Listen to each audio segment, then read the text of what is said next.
Okay, awesome. Yeah, I can start.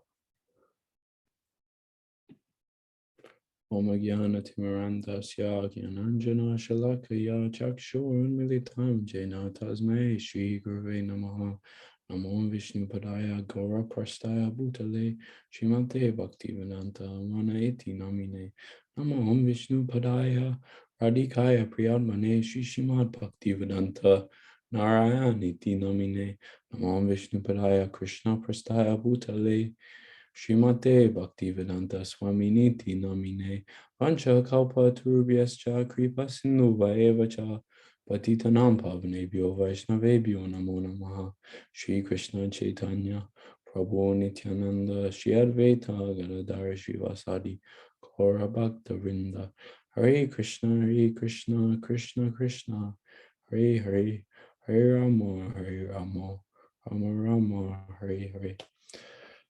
Okay, thank you.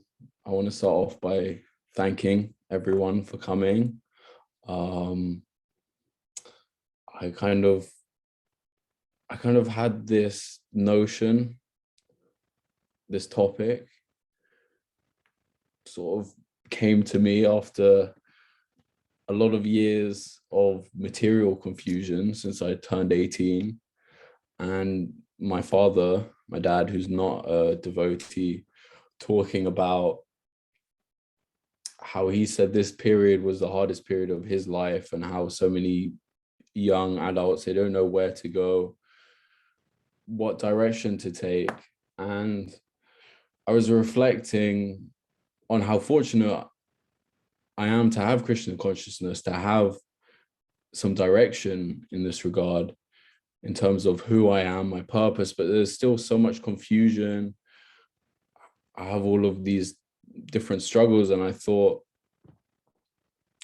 we've addressed holistic bhakti, so many different topics on holistic bhakti that are to some extent for young adults, because it's partly what holistic bhakti was made for young devotees who are curious and want to hear more from more senior devotees with more life experience. So why not do one specifically on young adulthood? And in terms of format, basically, I once had to call up our speaker today just to let him know I'd made some mistake with something. I told him the wrong time for something, because I thought he was in the wrong time zone. And what was meant to be like a 2-minute clarification turned into an hour and a half call, where I started asking him all of these questions about the direction of my life and how to deal with different situations. And I thought, this is so great, but only I'm getting the benefit from this situation, and why not share it? So this is how this session was born.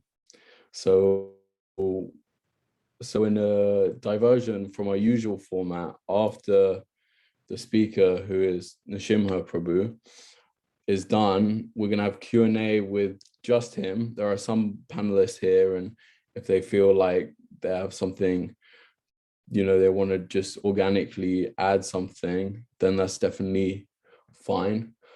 But primarily, we're going to have a kind of back and forth with Narasimha Prabhu. So I'm now going to introduce Sriman Narasimha Prabhu, who okay, now I've got to introduce sorry. I'm gonna try and balance your request for introduction, so I don't spend too much time talking about you, because I know that is exactly what you didn't want. But you met Srila Gurudev Srila Naran Maharaj in 2003, and you took Harinam from him in 2005, and Diksha second initiation in 2010, as well as that you had a lot of association with other very, very senior Vaishnavas. You had a childhood relationship with Srila Govinda Goswami Maharaj, and you also took Shiksha from Srila Bhakti Vigyan Bharati Goswami Maharaj. as well as that, you served in the management of the LA temple, the Alachua temple, and now you're in Miami helping serve Srimati Shamarani Didi, and you're helping facilitate inviting young people interested in Krishna consciousness. You've told me about some of the stuff that you're doing there. I've heard secondhand as well, or firsthand from other people, from other people about all of these different things you're doing. It sounds really exciting, tempting me to move to the States. Anyway, I'm not going to talk for any longer about you. I'm going to hand over to you to present your presentation. And I'm really, because I've seen a little bit of it, I'm very excited, but I'm sure everyone's going to get a lot out of this. Haribol. Hare Krishna. Is my screen showing correctly? Yes, perfectly. Okay. Perfect. Jnanatimidandasya Jnananjana Shalakaya Chakshuramilitam Yena Tasmai Shri Guruve Namah. Guruve Gaurachandraya Radhikaya Tadalaye Krishnaya Krishna Bhaktaya Tadabhaktaya Namo Namah. Nama Om Vishnu Padaya Radhikaya Priyatmane Shri Srimad Bhakti Vedanta Narayani Tinamane Shri Krishna Lila Katane Sudaksham Adaurya Madhurya Gunashayuktam Varam Varanyam Purusham Mahantam Narayanam Tvam Shudasha Namami. Nama Om Vishnu Padaya Krishna Kata Kripa Shri Murtaye Shri Mate Gaur Govinda Goswami Nitinamane. Nama Om Vishnu Padaya Krishna Preshtaya Bhutale Shri Mate Bhakti Vedanta Swami Nitinamane. Namaste Saraswati Deve Gauravani Pracharine Nirvishesha Shunyavadi Paschachadeshatarine. Namo Bhakti Vinodaya Sachidananda Namane Gaura Shakti Swarupaya Rupanuga Virayate Vanchakalpa Tarubhyascha Kripa Sindhu Varebacha Patitanam Pavanebhyo Vaishnavebhyo Namo Namaha. Shri Chaitanya Manobishtam Shtapetam Yena Bhutale Swayam Rupa Kadamayam Dadanti Swapadantikam Anandalilamaya Vigrahaya Hema Badivyascha Visundaraya Tasmai Mahaprema Rasa Pradaya Chaitanya Chandraya Namo Namaste. Shri Krishna Chaitanya Prabhu Nityananda Shri Dvaita Gadadhar Shri Vasari Gaura Bhakta Vrinda. Hare Krishna, Krishna Krishna, Hare Hare, Hare Rama, Rama Rama, Hare Hare. Aho dukkam mahadukam dukkha dukkha taram yata katartam vishmitam ratnam Hare Nama eva kevalam. So, first of all, offering my most prostrated Dandavat pranams and obeisances to my Srila Guru Pad Padma, Srila Bhaktivedanta Narayan Goswami Maharaj, my Shiksha Guru, Srila Gaura Govinda Goswami Maharaj, Srila Bhakti Vigyan Bharati Goswami Maharaj, to my Param Guru, Srila A.C. Bhaktivedanta Swami Prabhupada, Srila Bhakti Pragyan Keshav Goswami Maharaj. And because I'm mentioning heavily from his works, also my prostrate obeisances to the most revered Srila Bhaktivinoda Thakur, and to all the Vaishnavas and Vaishnavis assembled here today that for whatever reason you chose to spend 1 or 2 hours with me today. I'm very humbled and appreciative, and hopefully we can learn something together. So dhanavats to you all. So this topic was an interesting evolution, came about like Tarun Krishnamurti was mentioning. It was just the byproduct of a little bit of a discussion him and I were having, kind of just heart to heart as friends. And so that's what I hope that we can have as a dynamic as a group today. Navigating young adulthood, striking a balance between bhakti and maya. So first off, out of the gate, we could all relate with the circumstance of feeling like, how is it possible? There's no way possible to blend a balance that you can do spiritual practices and have material aspirations, and these seemingly contradictory paths can come together in some form or format for an effective growth where you don't feel like one is being left behind. We understand theoretically, intellectually, about temporariness in regards to material things, and yet still, because of the modes of material nature, there's desire to acquire and to pursue them. So what do we do when those desires are there? We can't deny them. It's impossible for us to be duplicitous in that regard.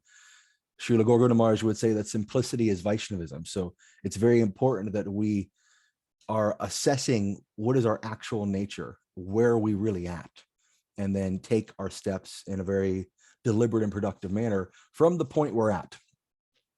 In Srila Bhaktivinoda Thakur's, well, it's a compilation of his, but the Bhaktivinoda, Sri Bhaktivinoda Vani Vaibhav. So this book is a compilation that one of his grand disciples, one disciple of Srila Prabhupada Bhaktisiddhanta Saraswati Thakur, he took a compilation of all varieties of questions one could come up with. And the answers are exclusively given from Srila Bhaktivinoda Thakur's works, all of his writings, his poems, his teachings, his books, everything like that. And it's partitioned off into 3 sections: Sambandha, Abhideya, and Prayojan. So just a quick snippet before we go to the next slide and really start diving in. This is almost precursory, but if we're looking at a goal, our Prayojan, we have an ideal, some theoretical idea that, okay, my goal is to be a gopi in the spiritual world, serving under Srimati Radhika, under Lalita Saki, under Rupa Manjari. Okay. Srila Bhaktivedanta Narayana Goswami Maharaj, my Gurudev, he instilled this conception in us so that we could have some idea of it. What does that really mean? We have a goal, but that's so far off. It's so theoretical. What is the practical approach to achieving it? And of course, we could always say the practical approach is you just have to do more nam-bhajan. And again, what is the practical approach that I can carve out time or have the patience to do it or have the taste for it? So that we can have a goal, but we can't get to that goal from that goal because we're not there yet. So we can only get to that goal, from where we're at here right now. So we have to be able to honestly assess our starting point. And from that assessment, taking shelter of Harinam, taking shelter of senior Vaishnavas, we can gradually work towards that goal. So topics for consideration. My screen is still being shared. Everything's working good. Okay. Yes. Now, I think that I probably have been off more than I can chew in regards to these topics because, for starters, what is my qualification to speak on them? But secondly, this is a lot for 30 minutes. So bear with me. It is quite possible that I'm going to have to move faster than would be ideal because each one of these 4 quadrants could probably be its own class. But I feel it's important kind of to connect the dots between all 4 of them. So topics for consideration: esoteric musings. Is this world real? We're going to talk a little bit about that. Are my desires valid? So is this world real? If the world is real, if it's not real, either case, are my desires valid? Is it okay to have the desires I have? Am I okay? And what is my purpose? What is my purpose in existing? We'll also look at tests of faith. Why do devotees suffer? Why do bad things happen to good people, right? So why do devotees suffer? And more importantly, the reason why I said why do devotees suffer and not why people suffer is, how often do we find that it seems like devotees suffering more than regular people? Why is this person who is constantly eating, drinking, mating, and defending, doing all sorts of nefarious and illicit activities, exploiting people, get to be a millionaire, get to be presidents and kings and business people and have all sense of seemingly material bliss and enjoyment? Why are devotees having to suffer when we're trying to actually not do any of these nefarious tamas and rajas activities? And why is it so easy to fault find? it's so much easier to find a problem with something or someone than it is to find the good in that person. In the business world, we look at, in terms of coaching and developing people, that you have to give 3 deposits before you can take a withdrawal. And the way they correlate that is that you have to give 3 praises, 3 positive feedbacks before you can give a critique or a negative feedback, right? More often than not, I've found that just interacting in the general mass world, that it's just so easy to immediately think of all the negatives. And it's very hard to actually come up with genuinely positive thoughts and feelings about people and then give that to them. And then, of course, how can I feel closer to my guru? This is very important. So, tests of faith. Now, looking at the right side, aspiring for Grihastha ashram. Now, there's a variety of different people in this call. So there's certainly people who have once aspired for and been in Grihastha ashram. There's people who may currently aspire for it, people who have far left it behind, people who have no interest in it, all these things. But it's a topic that I think is of general relevance, the vast majority of people who'd be viewing this. So what should I be working on if I don't want to be a renunciate? And when I say don't want to be a renunciate, what do I mean? We'll dive into that a little bit, because it's Srila Gurudev would say that we all must become like Rupa and Raghunath. So don't want to maybe seems strong phrasing, but we'll talk about that. And then how to identify the qualities I want in a partner. We'll have to peel back the layers on that a little bit. And then last but not least, 4th topic, working in the material world. So work in the material world, I believe that looking on the call of all the people I see in this call, I think the vast majority of you and me all have some sort of career or school or responsibilities. And I think 100% of you have in the past at the very least. So what should I be looking for in a career that's favorable to devotional life? This is a really important consideration. We have to get to our goal. We talked about, we have a goal. We've talked about the impressions Srila Gurudev's given us of what the goal theoretically would look like for us. So what should I be doing and what should I be looking for in a career that would actually be favorable for my devotional life so that I actually make tangible progress towards that goal?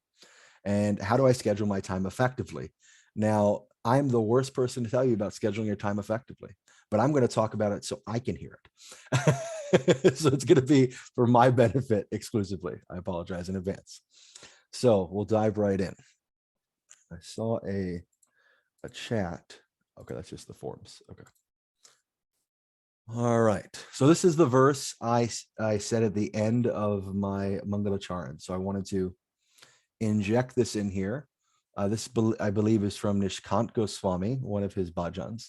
Aho dukkam mahadukkam dukkha dukkha taram yata karchartam vishmritam ratnam hare nama eva kevalam. Oh, what a sorrow, a great sorrow. The greatest sorrow of all is that for obtaining a few pieces of glass, I forgot the jewel, which was the holy name of Hari alone.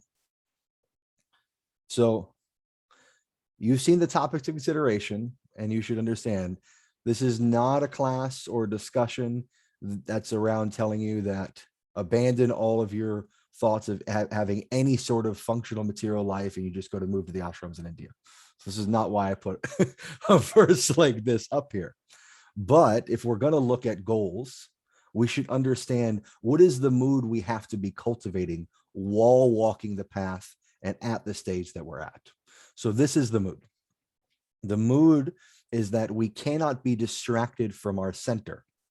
At the center is Krishna. When Krishna is made in the center, when Guru is made in the center, then we find that by their mercy, we have the vision to see all the other seemingly material activities are falling into place and helping us get closer to them. And so when we have different material obligations and responsibilities that we're cultivating, that very naturally, by following a mood of a verse like this and behaving like Trinada Pisu Nichina, Tarora Pisu Hishtuna, Amanena Manadena Kirtaniya Sarahari, very quickly we can find ourselves coming in line.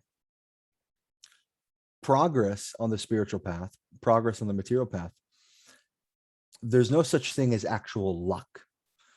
Very often we see in material life, people talk about this idea of luck. And oh, this person got lucky, that person got lucky. There's a really quite a famous quote in regards to luck that says, luck is when opportunity meets preparation. Have you heard this before? Tarun, have you heard this before? No. Okay. So Gary Player. Yeah. So luck is when opportunity meets preparation. So what does that look like in our spiritual life?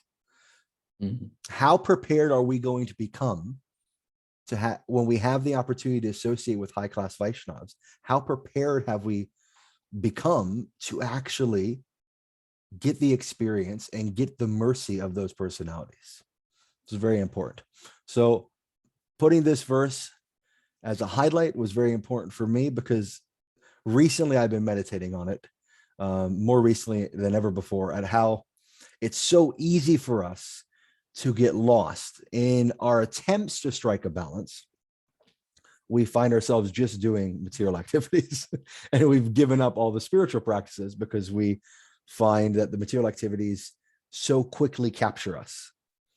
If we have a car payment, if we have a house payment, if we have different responsibilities, we're paying student loan debt, all these different things, then we have obligations that we have to accrue the financial resources required to sustain all those obligations we've committed to. And where's the time to do anything else? And so this is why it's important that we should understand that simply for obtaining a few pieces of glass, we should not forget about the real jewel. So that's the central theme, the real jewel, chanting the holy names. So attempting to practice Shuddha Bhakti. I'm going to point on this real quick. Okay. So esoteric music, tests of faith. I'm quoting these two personalities, Srila Gurudev, Srila Gaura Govinda Maharaj. If the world is false, if God is false, if we are false, then love is also false. Without love, however, we cannot maintain our lives for even a second. And therefore, their theory is totally false. Whereas they advocate no love at all, our God is supreme, eternal, and he is the embodiment of love and affection. Do you know what religion was in this world earlier than 2002 years ago? This was in 2002, so now 2021 years ago. Christianity is only 2021 years old, and younger than that is the Muslim faith, which is only 1400 years old. But love existed at the beginning of the universe. Love is really our religion, and this love is called Sanatan, eternal Dharma, or Vedic Dharma. So we have those three questions. Is this world real? Are my desires valid? What is my purpose? So we have an eternal nature to be servants. This is our purpose, our eternal nature, our Sanatan Dharma. That eternal nature is imbued with choice. We have this minute independence. So we're servants, but we have a choice. Where do we offer our service? Right? This is the choice we get to make. So is this world real? Very clearly it's real. Srila Bhaktivinoda Thakur also makes this point in his Jaiva Dharma. He says that the material world is not false, it is real. The material concept of I and mine, which we are maintaining in the material world, that is false. So this I, me, mine, this idea of independence and control, this is the falsity in the material world. But this world is real, but it's temporary. And our purpose is to be of service, to be servants. And our desires have the validity in the sense that it catalyzes our choice in how we serve and who we serve. Our core service is between Guru and Krishna or Maya, right? Now, there's so many different layers and facets that we might be able to zoom down into at the mundane or even on the spiritually mundane level. But at the core, the behind the scenes of all our choice is these two things, Guru Krishna, Maya. So with tests of faith, Srila Gaura Govinda Maharaj, he says here, Mahajana ye kahe se yamani. What a sadhu Mahajan says, that is truth, Satya. Mahasano yena gatta sa pranta. The Mahajan has shown us the path, and that is the path we have to tread. We have to follow the footprints of the Mahajans. There is no need of manufacturing some new path. Here, Narada Muni instructs Dhruva Maharaj how to be happy, how one should behave, and how he should deal with others so that he will never be affected by the threefold miseries of the material world. When he meets a person more qualified than himself, he should be very pleased. When he meets someone less qualified than himself, he should be compassionate toward him. And when he meets someone equal to himself, he should make friendship with him. These are the dealings of a Vaishnava, a devotee. So if we deviate from this type of instruction, it'll be very easy to find faults. Understand that we should be self-aware enough to know where we're at in our material and spiritual development. And if we can do that through the mercy and the power of Hari Nam and Guru Krishna, then we can identify this person's senior to me. I'm very pleased I'm doing service to them. This person, I can give them some help. And this person is a peer to me. And in this way, we won't be finding fault. We won't be tripped up by finding fault. And we won't be suffering because we don't identify with the I in mind that is the falsity of the material world. And because our Guru is always pleased that we're dealing with love and affection to all the Vaishnavas, we'll become closer and bound in affection to our Guru. In Ojai, Vijay asked Srila Gurudev, he said, how do we know when Gurudev is happy? And Gurudev said, then you'll be happy. So in our service, if we're experiencing bliss, we can understand that Gurudev is pleased with our service. But I personally experience so many times I'm engaged in so-called service and I'm frustrated beyond measure. So clearly there's something lacking in the quality of my internal mood in regards to that seva. So we should understand this, that we can feel closer to Srila Gurudev, to Sri Guru, by dealing with the Vaishnavas as Srila Gauranga Maharaj is described here. And by the way, at the end, if Tarun Prabhu and Yashodananda Prabhu want me to, I can give a file with all the quotes that I put in here. So I can put all that together for people. So moving on to the next topic. I'm moving a little rapidly because he only gave me 30 minutes and I bit off a lot of topics. So the difference between Grihastha and Grihamedi. So this is very much connected.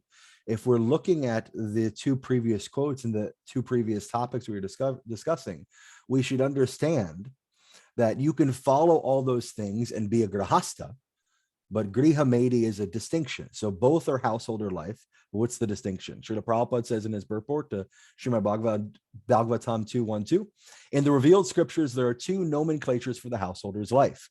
One is Grihastha and the other is Grihamedi. The Grihasthas are those who live together with wife and children, or husband and children, but live transcendentally for realizing the ultimate truth. What does that mean, transcendentally for realizing the ultimate truth? Meaning center of house is Krishna. Hare Nam Eva Kevalam, right? Center of the house is Krishna. The Grihamedis, however, are those who live only for the benefit of the family members, extended or centralized, and thus are envious of others. The word Meti indicates jealousy of others. The Grihamedis, being interested in family affairs only, are certainly envious of others. So this is the distinction. So if you're aspiring for Grihastha ashram, you should understand it doesn't mean just married life. It means this, that they're living together, but they're living transcendentally for realizing the ultimate truth. This is aspiration for Grihastha ashram. And if we look at the 12 Mahajans, we're in good company in Grihastha ashram because 7 of them are Grihastha. So don't be alarmed by this idea that only sannyas and brahmacharya are the path for spiritual perfection. But we have Lord Brahma, we have Lord Shiva, we have Swayambhu Manu, we have Prahlad Maharaj, we have Janak Maharaj, we have Bali Maharaj, and we have Yamaraj. 12 Mahajans, 7 of them are Grihastha. So this is very important that you should understand you're in good company. What should you be working on if you don't want to be a renunciate? You should be working on balancing material obligations. Depends on gender, depends on aspirations in Grihastha life, but I'll speak from where I'm at in my body, this body of being in a male body. So in a male body, what is my desire? If I want to have a wife and kids, then what sort of responsibility will I be able to take in regards to that? I'll have to be able to have an income stream that provides financial security and opportunity for my wife and kids to grow up in a safe environment with financial and emotional security. So what should I be working on if I don't want to be a renunciate? Even if you want to be a renunciate, you should be working on emotional growth. But if you don't want to be a renunciate, you're trying to have a partnership, then very important, working on emotional growth so that you're actually actively listening to other people's needs and you're developing financial security in such a way that you're able to provide for your family.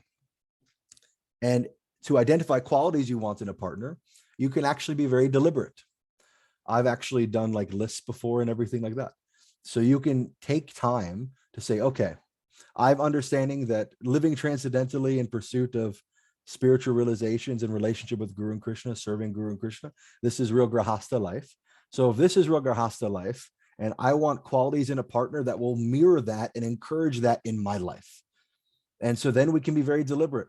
What behaviors do I need to do in my own growth that a personality that I am wanting will be attracted to, right? If you want someone that has so much patience, so much affection, so much love, so much dedication to Sri Guru and Krishna, and someone who has similar material interests as well, then you need to cultivate in your life the type of personality, the type of behavior, the type of body, the type of energy levels, all these types of things, the type of sadhana, all those things, so that the personality you're interested in, theoretically or actually, will find an attraction to be with you, right? We can control the controllable. We have no real control, but in the minute scale of the controllability of our own body, we can control the controllable of trying to put ourselves in position to attract the type of personality that we're interested in being with. So, lost in the world of Mahamaya, aspiring for Grahastha Ashram, Srila Bhaktivinoda Thakur says in Jaiva Dharma, chapter 17, from the moment he begins to live as a devotee of the Lord, the soul may be said to be released from Maya's prison. However, the final stage of release from Maya's prison is only attained when one attains the final stage of mature devotion to the Lord. Before that, one is situated in the preliminary stage of release from Maya's prison. When the gross, Shtula Sharira, and subtle, Linga Sharira, material bodies are finally both broken, the soul attains the final stage of release from Maya's prison. So we're here. What are we going to do about it? Working in the material world, very nicely identified in Srimad Bhagavatam 11:20, 27, 28. Jata srado matkatasu nirvano sarvakarmasu veda dukkat makam kaman parit yagye pi anishvara tato bhajete mam prita shradalura drida nishtaya chusamana shatan kaman dukkha dukkarm gararan. Having awakened faith in the narrations of my glories, being disgusted with all material activities, knowing that all sense gratification leads to misery, but still being unable to renounce all sense enjoyment, my devotee should remain happy and worship me with great faith and conviction. Even though he is sometimes engaged in sense enjoyment, my devotee knows that all sense gratification leads to a miserable result, and he sincerely repents such activities. So what is the distinction here? In Srila Bhaktivinoda Thakur, he mentions in Sajjan Toshini, the principal activity of a householder is to serve the devotees of the Lord. So having a repentance mood that when I engage in behaviors that are taking me away from my service, that I'm feeling badly about that I should always try to come back to my center, putting Guru and Krishna in the center, putting my service to the devotees in the center. And so when I look for a career in the material world, what's favorable to devotional life? So first off, I can't work at a steakhouse, right? So I mean, there's some things that might seem very generically obvious, but there's a lot of different options that are just off the table. You're not working in fast food. You're not working in basically any types of restaurants. Do you want to work at a grocery store and ringing up meat or ringing up alcohol? So you have so many things that you're restricted from. So then what should you do? You should look for a career that gives you the opportunity to maximize value, meaning the most amount of money for the least amount of energy and time expenditure. Everyone wants to do that, but for devotees, even more important. I see many different devotees who spent many years, if not their entire lives, where they're doing something called the pick. And they're going out and they're working very hard, sometimes with books, but sometimes with stickers or hats or incense in the 80s or paintings, different paraphernalia, different activities, just to gather some sort of money, working themselves very, very hard for like a burst of time, and then go to India for 4 or 5 months with that money until they have no money left whatsoever. And they do rinse and repeat like this. Is this a sustainable lifestyle if you genuinely want to cultivate some steadiness of spiritual practice? Very difficult to do it that way. So we have to schedule our time effectively. So as much as many people are very proactively excited about the idea, especially devotees, of owning your own businesses and doing entrepreneurial works, having career paths that give you some sort of stability, that give you a structured schedule, can be very beneficial. And if you have job responsibilities that are not in any way, shape, or form detracting from your spiritual aspirations and are not accruing some negative, sinful karmic reaction, then it can be quite a favorable experience to actually practice true, genuine grahastha life in a structured career environment. And this leads me to my final section. I know, Tarun, I'm over time, a couple minutes. The timely Thakur. Srila Bhaktivinoda Thakur, this is his schedule, just so you understand. This is the schedule of first class, perfect grahastha life. So again, I can send most, if not all of these things out if people want later quotes or these types of images. But this is something I wrote here, but Srila Bhaktivinoda Thakur is the foremost example of grahastha life we've ever seen. Well, so many of our acharyas spent time in this ashram, and of course we all know, like Srila Prabhupada, Srila Gurudev, Srila Gaura Govinda Maharaj, they all ultimately accepted sannyas. They went through the stages. They showed us the path, right? They showed us brahmachari, grahastha, vanaprastha, sannyas. But our Srila Bhaktivinoda Thakur, he showed us a very practical example of how to live a fully Krishna conscious life while remaining entirely in grahastha ashram.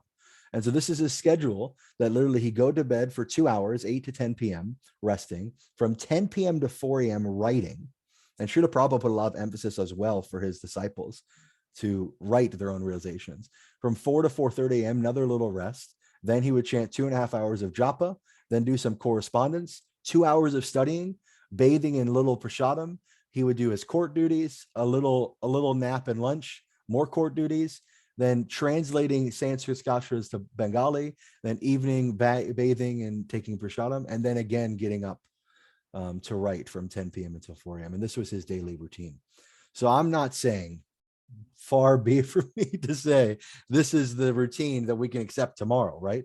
But again, just like we can have the idea of a goal that Srila Bhaktivinoda Narayan Goswami, Srila Gurudev, he said, he set the idea and intention in our hearts. Many of us have never even heard of the idea of Radha Dasyam, of serving Srimati Radhika under Lalita Saki, under Rupa Manjari. So he set this goal up in the same way from a material perspective, to set your spiritual and material lives balanced in a timely and effective schedule. We can look at this as the goal. We can understand what is the pinnacle of the goal. As a grahastha, he raised over a dozen children as well. And so we should understand this is also not someone who just had a wife and no child responsibilities, but this is the goal. This is the perfect example.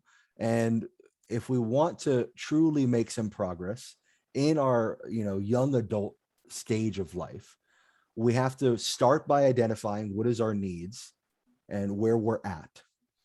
Understand the goal, associate with senior Vaishnavas, not just senior Vaishnavas who are clearly and overtly senior Vaishnavas, but they're sannyasis and untouchable, no relationship, but senior Vaishnavas that we can cultivate relationship with, that are in a stage or have been recently in a stage of life that we're aspiring for, that can actually, we can connect with.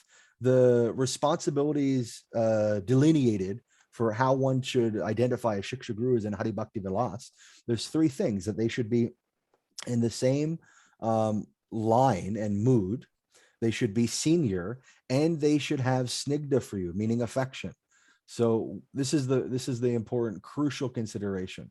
And at the end of the day, like-minded devotee sangha is going to be what gives us the room to blossom. Because if we're going to programs and we hate everyone there materially, even if they're theoretically our god sisters and god brothers, but we just don't like them as people, we're not going to keep going to the program. So we have to be very practical and cultivate and develop relationships with people from where they're at. And it starts with understanding where we're at. And we can have the goal, but we have to be able to work there in a tangible manner. So thank you all for taking some time with me today. I know that I condensed a lot of things and moved maybe too quickly. But hopefully there's time to expand on things if we take some questions. So Dandavad Svancha Kapatri Basha Kripa Sindhu Bade Bacha Pritana Pavana Bio Vaishnavi Bio Namo Namo.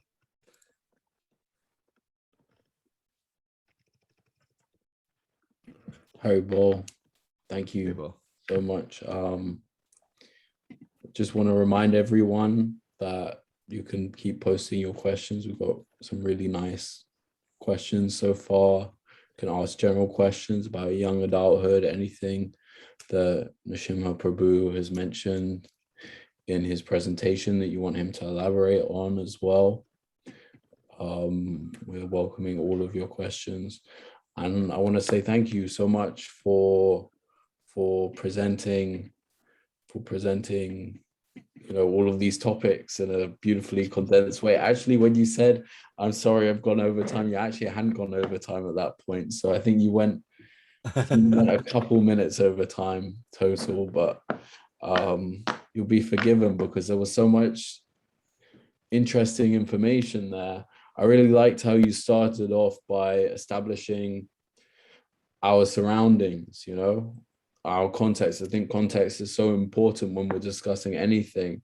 So the context of discussing young adulthood, I guess, is this world. So we ask ourselves this question: is this world real? Rather? And the answer is yes, it is real. It might be temporary, and everything in it of this world is temporary, but it is real, and there are real consequences for our actions. And then you went on to elaborate on all of these different topics, subject of criticism, many other things, partnership, work, really beautiful topics. I wanted to start off though by asking you to elaborate on one thing that you mentioned at the start, but you didn't touch on so much, and that was suffering.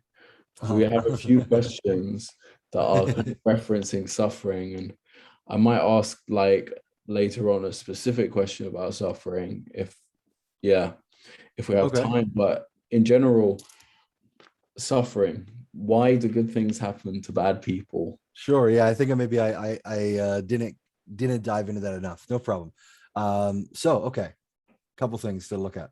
One, the core thing, it can be said dismissively, so I don't mean it that way when I'm saying it, but we have to look at karma.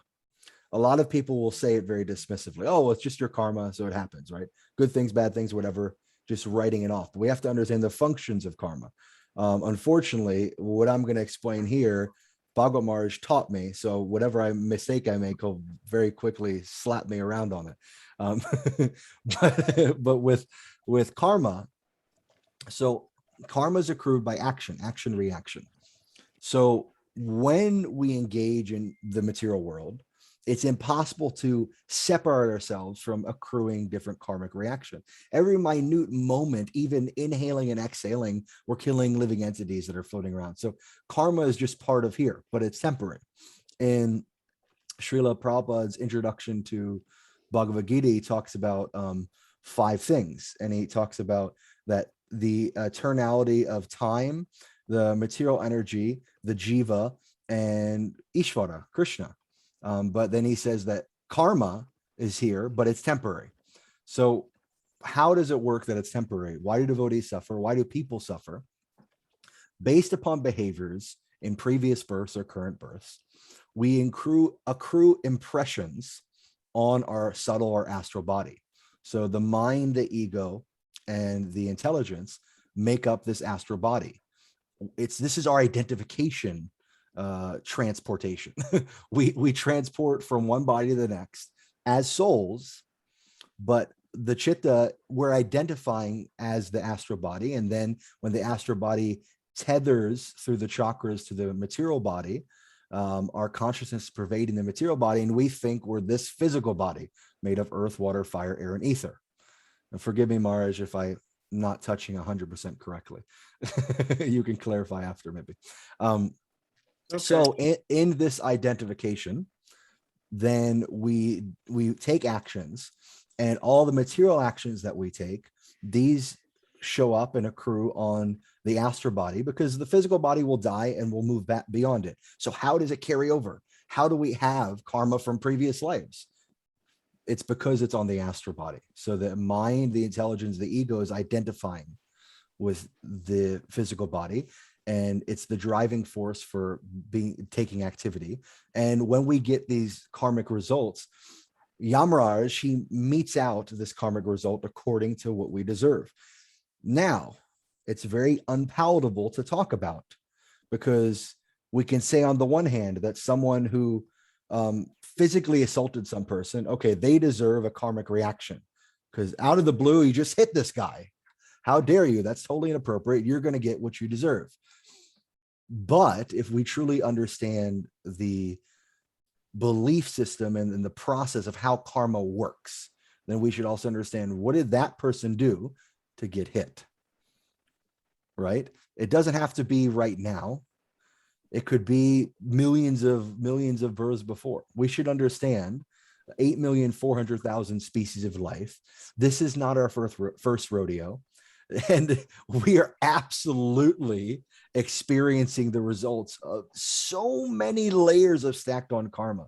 It's actually unbelievably complex. And there's no way our material minds could ever comprehend the dissection that someone like Yamaraj has to do to be able to dictate the nuance of all of our karmic reactions. Now, here's the flip side. Sometimes devotees experience diminished suffering. So it looks like suffering. Oh gosh, I cut my foot, but it could have been that the karmic dictation was that you should lose your foot. So what happens when the karmic dictation is not as pronounced or profound or powerful for devotees? When someone surrenders to Guru and Krishna, it's a very different dynamic. So there's something, I believe Maharaj can clarify, prarabdha karma, right?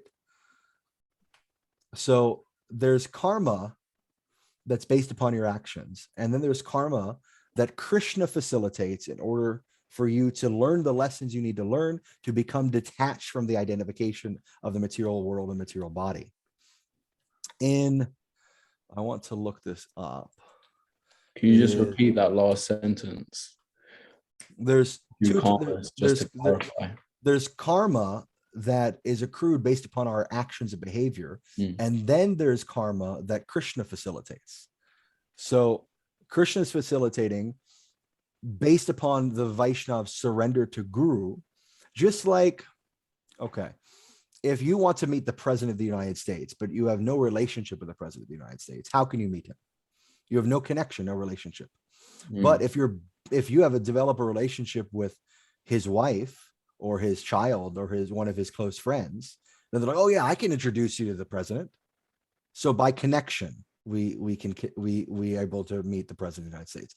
Similarly, by connection, we can have Krishna's an active attention in our life and active relationship with Krishna based upon connection to Sri Guru, who has full realization and is eternally in service to Krishna. So in Brihad Bhagavatamritam in 2.1.13, Uttara is speaking. Uttara, everyone knows who Uttara is. She is the mother of Parikshit Maharaj. She's the wife of Abhimanyu. And she's speaking and she's saying that those devotees who have material desires but are still completely dedicated in their spiritual bhakti practice, they reap the material benefit of their desires, even if they don't deserve it karmically. So even if that, for instance, I desire that I want to be King of England, right? And there's nothing in my karmic portfolio that in any lifetime ever I would ever deserve that. But if that desire was overwhelmingly powerful and I was at the same time completely one-pointed in my pursuit of bhakti and my guru and sadhu seva, then Krishna may facilitate that I realize that desire. And then when the desire is placated and dissolved, then Uttara is saying you're qualified for liberation. Go back to the spiritual world. So with the esoteric musing sections I mentioned, are my desires valid? Yes, But the same note, don't get trapped by desires. So Dhruva Maharaj, he had desired of a kingdom larger than his father. And what ended up happening? In the perfection of his bhajan, he didn't want it anymore. And Krishna's like, too bad. You earned it. You get a whole planet. Have fun. So let's not get stuck with that. So we should understand the paradigms, right? That suffering is caused by karma. Karma is something that is on the subtle body. Karma has no hold on you, the soul. Only the hold it has is your identification. Just like Bhagavat Maharaj does astrology, Budar Prabhu does astrology, very expert astrology. But the degree to which that astrology has a hold over you is the degree to which you're not doing bhakti. Right? So that karmic planetary chart is very informative. And if you're completely surrendered, then Guru and Krishna are taking a personal role in your development. And in addition to that, there's something called Sukriti, which I don't know if we have time to talk about. I want to end here, I think. Yeah, I think it might, yeah. Because otherwise, yeah, there might be too much information at once. Because I also wanted to ask you a follow-on question, which was just maybe relatively briefly before we go on to another topic. How do we deal with suffering? Like not just as devotees, for even people who are just generally spiritual who might be listening. How would you suggest, taking this knowledge, applying it, without saying, oh, this is all my karma, I'm a bad person? What's a like proactive, healthy way to? How do we not get depressed by it? Basically, like how do we actually understand it but not get overwhelmed by it, right? Is that okay? Okay. We should act very practically in regards to the fact that we're not the controller of anything except our own actions, right? So the results are completely in the hands of Krishna. What we can control is the choices we make, who we choose to associate with, right? Jim Rohn, he says that you are the sum and substance of the 5 best friends you keep, right? So who we choose to associate with is the greatest power play action that we can make. Yes, Char Chandrika Didi is saying Tatenu Kampam Sushamikshimano. Yes. Yes. So all the while that we're dealing with any sort of suffering, we should still be resolved to pursue the spiritual path. And are our choices even ours? I think there's a whole other kind of that's a whole another level of esoteric musings. But ultimately, yes, our choices are ours. You are making a choice, right? You're making the choice, but not you, the body. More often than not, like your identification with the mind is making the choice. So why we look at this verse before, Aho Dukam, Maha Dukam, we're forgetting the jewel that we've been given. What does Mahaprabhu say? Hare Nama, Hare Nama, Hare Nama, Eva Kevalam, Klo Nasteva, Nasteva, Nasteva, Gatir Anyata. The world we live in, there is no other way, there's no other way, there's no other way in this age and quarrel strife, except chanting the holy names of the Lord. But we don't have the strength to do it on our own. We don't have taste yet. If we don't have taste for something, we're not going to do it, right? How many people have been kids who had favorite foods and foods they wouldn't eat, or had kids that had foods they wouldn't eat? When I was a kid, I actually didn't like all the Italian things. I remember Bhagavat Maharaj got upset. I wouldn't eat olives. I wouldn't eat tomatoes. He's like, what's wrong with you? So we have these things, right? So if we don't have taste for something, we're not going to do it, period. So what resolves us to do it starts with faith. Srila Prabhupada says in Bhagavad Gita purport in like chapter 2, 40th verse, maybe 41st verse, he's saying faith means unflinching trust in something sublime, right? So it starts with our shraddha. We have to have faith and we take the association, it's the evolution of faith, right? Shraddha, then sadhu sangha, and then what happens? Then bhajan, not real bhajan, bhajana kriya, right? Not even real bhajan is there yet, but it starts with faith. So we have to like roll all the way back and self-assess. What are our desires? What are we trying to do with our lives? And if we have faith in something like this Krishna conscious practice, then apply that faith to seeking out personalities whose faith is greater than ours and imbibe that mood. Srila Gorgona Maharaj says that association means imbibing the mood of the sadhus. So this is the whole idea. And with the way we do that is through service. And service is not just the physical acts of service, but the like Chandrika Didi and Bhagwat Maharaj, Budar Prabhu, many others on this call also travel. You showed Ananda Prabhu, yourself, you're doing service. This is a service. Traveling and preaching is a service. Doing your Nam Bhajan alone in your room is a service, right? And it's also association. But until we have taste where we're relishing that experience, then the physical side is very, very helpful. And we should seek out as much as possible the physical sangha of advanced sadhus to nourish ourselves in such a way that all throughout our decreasing levels of suffering, because it should be decreasing, because we should start tasting some bliss of this process, that we don't lose our resolve to push forward. So Charya Chandrika Didi, very apt point with the Tatenu Kampam verse. I'll post that verse in here for people. Thank you. Don't worry, I'll get someone else to post it because we have another question for you. Okay.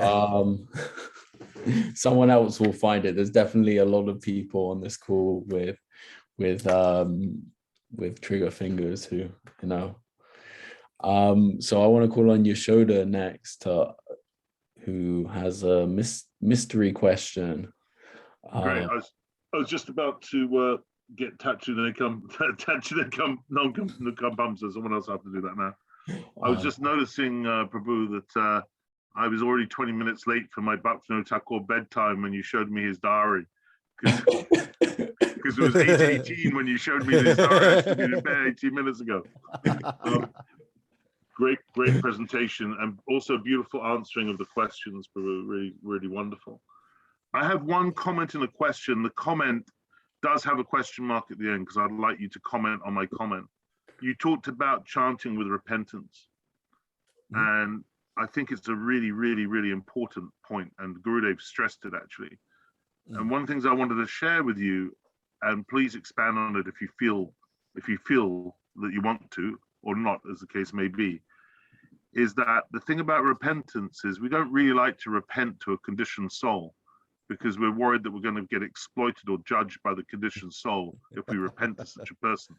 Yes. But when we repent to Guru and Parampara, we do so in the full confidence of their mercy. So although we know that mercy is causeless and we're not repenting necessarily as a transaction to get the mercy, but when we repent in the full knowledge and faith and basking and absorbing ourselves in their currency of mercy, that cycle of repentance and mercy intensifies and becomes extremely purifying in our sadhana. Yes. And so, but then the question could arise is, how do we know we're not going to get cheated? How do we identify that we're at the right personality's feet?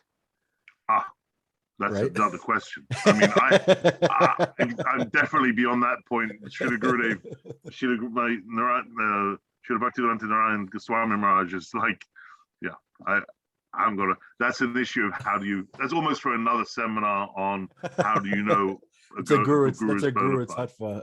That's a whole nother. Right? Yeah. But what you do know is, even if you're not sure, even if you're not initiated, or even if you have doubts about your own guru, parampara is solid. So, well, and I think really at the end of the day, we should understand that there's an extreme rarity about getting like Uttam Bhagavat Sadhu Sangha, right? There's a very rare thing. It's like not normal that a jiva gets that opportunity. So while Srila Gurudev would emphasize that disciples should always look at their guru as being on the topmost platform, the reality is most devotees won't have that opportunity, and maybe for many lifetimes. So what is our controllable is our sincerity of purpose and practice and service catalyzes that mercy that previously was causeless becomes causeful, right? That, just as an example, okay, Srila Param Gurudev, he writes that, I shared this with someone recently. Let me pull the quote up directly. I just shared this. The Vaishnavas shower their mercy upon the Kanishta Adhikari without his knowing it. And this mercy covertly and imperceptibly elevates him to the Madhyam level. Then, only by the mercy of the Vaishnavas does he develop the ability to discern what level of Vaishnava is on and offer him due respect. We do not need to create our relationship with the Vaishnavas, for it is eternal. Our objective is simply to realize that relationship, and this is possible only by the strength of their mercy. So this is what we're striving for, realizing the relationship that exists. So causeless mercy is there. They're showering it, just like overflowing, like personalities who met Srila Prabhupada, personalities who met Srila Gurudev. When that personality, when Gurudev or Prabhupada walked in the room, it was like the sun entered the room, right? Prabhupada, that master, that's a quote from Param Gurudev, Srila Bhakti Bhagwan Keshav Maharaj. I'll share with you now, Charo Didi. So Prabhupada, right? That master who all other masters followed his feet. What does this mean? That personality is so effulgent that he's showering causeless mercy to everyone. So how can we have causeful mercy? Is you render some service and develop relationship with that Vaishnava. And then it's directed at you in a more specific way, and progress can be very rapid. But unless we take that leap of faith and make the effort on our part with a sincere heart, it's impossible, which is why Srila Bhakti Rakshak Sridhar Maharaj, he says, sincerity is invincible. If you have sincerity, your faith becomes unshakable. I know devotees who met 2 or 3 personalities that they accepted as pure devotee gurus who all fall down, and then they still came to Gurudev. And then there's others who after one fall down of a person rejected bhakti completely. So not to like cast aspersions or judgments on either side, but sincerity of purpose means you don't lose faith, even if the object at which you put your place in shows signs of faltering and weakness. You understand that the source of your faith is not that object, but it's the source of all things, Krishna. So your faith is really in Krishna. Shakshad Hari, right? This, we say these Guruvastakam prayers. Who is Guru? So even if we interact with a personality, we thought they're a pure devotee, and then there's a fall down where clearly this person is not who they said they were and not who I thought they were. That doesn't change the fact that Krishna is behind everything. And then if we look at the Sukriti element, which we never talked about, but your spiritual karma, your spiritual merit may not have dictated that you deserve pure Guru at the time. And your spiritual growth would be predicated on overcoming the obstacle of a personality who is not pure, because it strengthens your faith when you finally surrender to someone who is actually pure. Thank you. So here's my actual question, which I think you'll relate to quite strongly, and I can see many mistakes that I made in this question, which I think why it's a good one to ask. So when you're just remind me the exact title of this show. It's Navigating Young Adulthood. Navigating Young Adulthood. Still on that topic. So for those people that have strong material ambition, and I can see 1 or 2 young folk on here who I know have strong material ambition, and that's part of one's material nature. You know, like you'll see it in someone's astrological chart.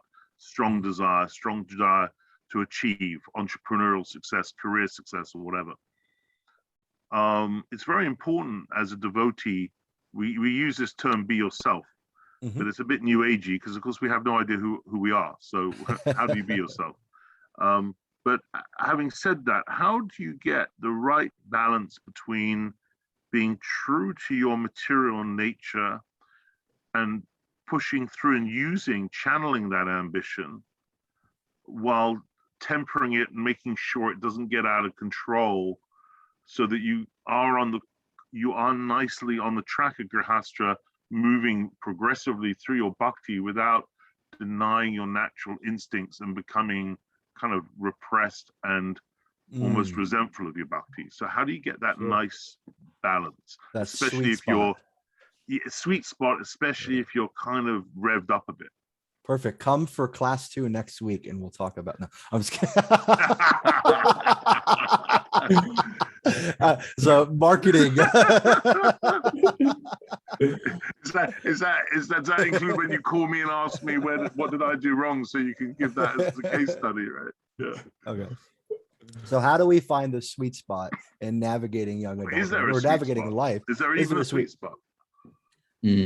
Yes and no, right? It's both are there. There's not a sweet spot in the sense that we have to be fully and completely 100% surrendered to Krishna if we want to truly go back to Godhead, right?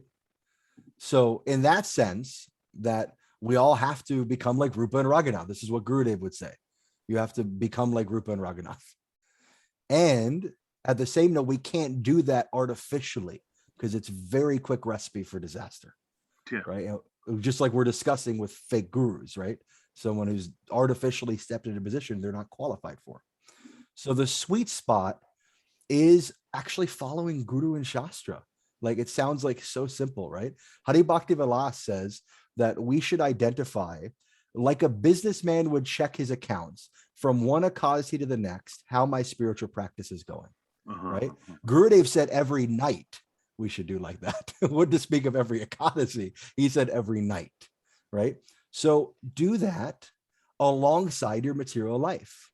Every major decision you make, do that identification process. Will this give me the progression that I want spiritually, or will it be a detractor, or will it be net neutral? Like, do an analytical, like an actual analysis of it. I have a promotion opportunity at my job. Promotion gives me more money. I can use that money for the Vaishnavas. It gives me less time. I'll have less time to serve the Vaishnavas. Is my money or my time more valuable to the Vaishnavas?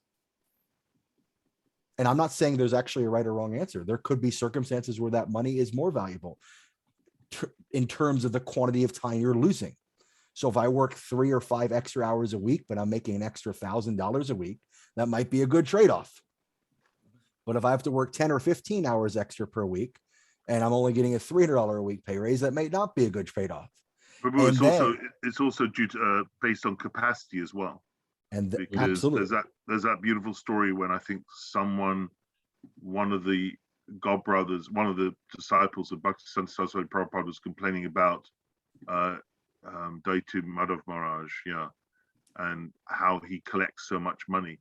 And Prabhupada was explaining this for him. According to your capacity, even though you're like collecting a paisa, you're collecting more than you're more over capacity than he is, because he has such large capacity. It's a collective. Yeah, and this is we and that's part of that self-awareness piece. Even though we don't have maybe realization of where we're at per se, we can be introspective. We can see what our capacity is. Try not to juggle too many things, and then also understand that everything really flows from the mercy of Guru and Krishna, and be surrendered in such a way that our sadhana practice sets ourselves up, that the chalice in our heart that can catch, the receptacle in our heart that can catch the mercy, is not full of all these other things. Leave room for the mercy to be caught and then carry you by its strength. So as an example, like I went through a whole summer where I didn't work. And I actually found that while there was a lot of spiritual enlivenment, not having a job was detrimental to my strictness of schedule, because I appreciate having the work where I have to be at a job at a certain time, and I can set my day around that. Right. And this is why some people feel it like festivals or living in the temple. It's easier. It's not just easier because of the sadhu sangha. Of course, that's the primary reason that it's easier.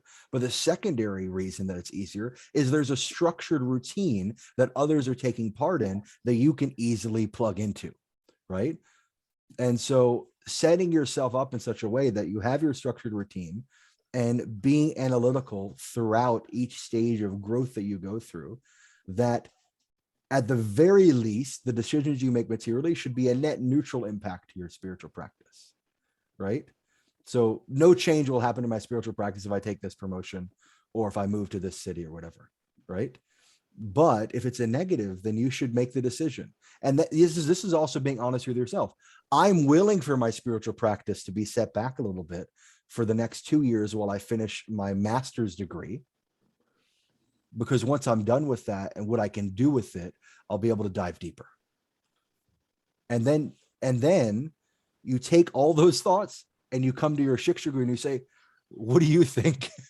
This is what I've concluded with my materially conditioned mind. Now, please give me your advice. If you have real sincerity of faith and surrender to that personality, will accept what they'll tell you. They'll give you the honest truth. But if you come with duplicity, then whatever you're desiring, they'll tell you to do. Right? Just like Ravan approaches Lord Shiva, and his desire was to have power to rule the universe. And so Lord Shiva gives it that, no problem, super powerful. But what could he have gotten from Lord Shiva? He could have gotten from Gopeshwar Mahadev, gives him entrance into Rasa Leela. So he was cheated. Srila Gaurav Maharaj gives this as an example. Sadhu has two propensities, cheating and mercy. And those propensities, they come out of the sadhu according to how you're approaching the sadhu. If you approach with duplicity, you get cheated. If you approach with simplicity, you get mercy. So come to our own conclusion based upon being analytical, being introspective, continuing to do our sadhana practice, present that conclusion to a sadhu we trust, that we have true faith in, and ask them to clarify if you've come to the right conclusion. Just like in the evolution of our spiritual practice, if we're getting sporties and realizations and visions of who we are in the spiritual world, then we go to a senior Vaishnava to confirm. We take that and practically apply it to a very mundane topic of different navigations in material worldly life. Thank you. Thank you. Thanks, Trina. Very nice. Really like that answer. We've got a lot more questions. I don't know how many we're going to be able to cover, but yeah, you might have to talk even more quickly. But yeah, let's see. I think this next question, I would maybe say this is like the key question for young adults, like, or especially it's for a lot of young people, a lot of older people, but especially young devotees, like this is a key struggle. And I might rephrase the question slightly. So the question goes, how do you feel when it's like you're facing your samskars that trap you in your habits and subtle addictions? What to do?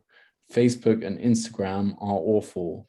So I'm going to rephrase this question and say, how do I deal with my, minor to moderate to major addiction? Because, all sorts of different people are listening to this call who probably have like varying degrees. How do I deal with these addictions to social media? So I can say personally, if social media didn't exist, I'd probably have a lot more spare time. Sure. I think most people would. In fact, when WhatsApp and Facebook and everything went down on Monday, I know that after it came back up, I had that realization. I was like, wow, like I'm so pulled by the like endorphin high I get from new information popping across my screen over and over again, scrolling, that like I was missing out on that. I didn't feel as endorphin high as I normally would. So how do we deal with that? This is an example of you can't take darkness out of a room with a bucket. Right? So we say this verse before we speak Harikatha. Jnana timarandasya jnananjana shalakaya chakshora militamena tasmai shri gurave namaha. So what are we saying here? That Gurudev, he's bringing the torchlight of knowledge and dispelling the darkness of ignorance. So in Kali Yuga, there's So much Rajas and Tamas, mostly actually Tamas. Rajas is on the rise, but so much darkness is there. Facebook is an example of that. Social media is an example of that. It's something that distracts us from our true purpose, right? It just sucks us in and distracts from our true purpose. So it's not something that can be stopped artificially, just like a room that's dark, you can't remove the darkness. The simultaneous byproduct of adding light is that darkness goes away. So it's a double down on the resolve that even though I'm absolutely addicted to all these different types of behavior, especially in relation to like social media, that I never give up my chanting. I never give up my service. And the hankering cry I have in my chanting and my service is that the desire to do this replaces all other desires in my heart. That prayer has to be coupled with our bhajan. So practically speaking, how can one structure their day like that? There is a lot of bhakti related Facebook posts. Absolutely. And I'll tell you, Charu, because you're like very, very detached from the world, you're probably only seeing those, but most of my news feed and most of these people's news feed is not bhakti related. Just to be very, very honest with you, knowing who you are and knowing who I am. So that being said, what's a practical way you can deal with it? Just like someone wants to quit an addiction, right? You can take proactive steps to deal with that addiction. Meaning, example we can do is, I really want to look at Facebook. I want to see what's happening on Facebook. No problem. Put my phone down. I'm going to chant one round of japa, and I'm going to pray that my taste and desire to chant japa will supersede my desire to pull up my phone and look at Facebook. And if it doesn't, when I finish with an attentive round of japa, I will look at Facebook.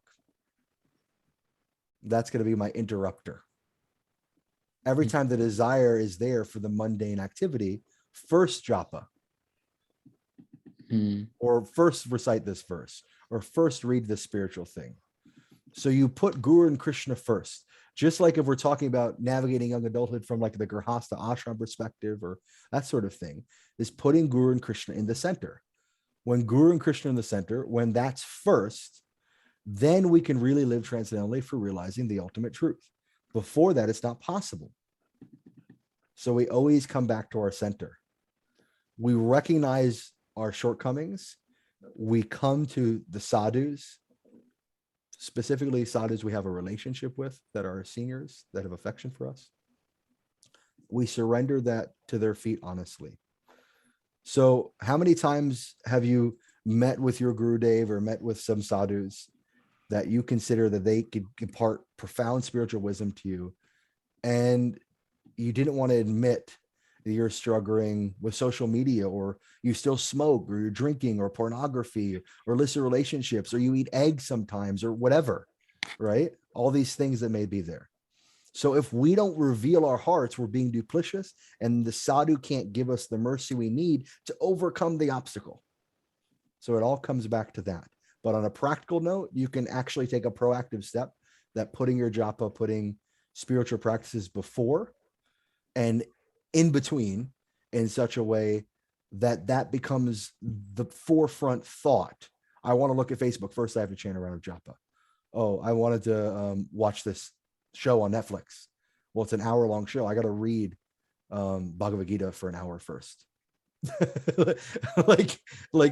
like, are we that serious about wanting to overcome the addiction, or are we just saying the words to get sympathy so that we can fit in with everyone else struggling?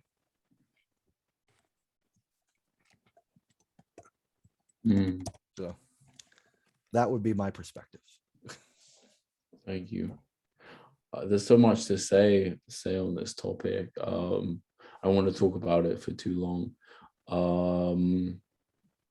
But I've been thinking a lot, because it's a habit as well. I think I've been reading a book called Atomic Habits, and this writer boils down habits to identity, and how we change our habits is by changing our self-perception. I haven't read very far, so this might be a bad summary. So if we desire to be a person, a certain kind of person, like a healthy person, or a person who utilizes all their time, then we think in every moment, what would that person be doing right now? And then naturally we change our habits.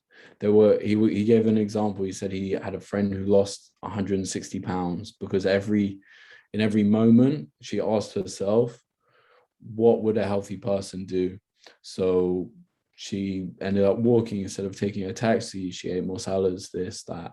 So I think that's a powerful thing to use. And especially when we have this extra substance of identity, or we have this spiritual identity.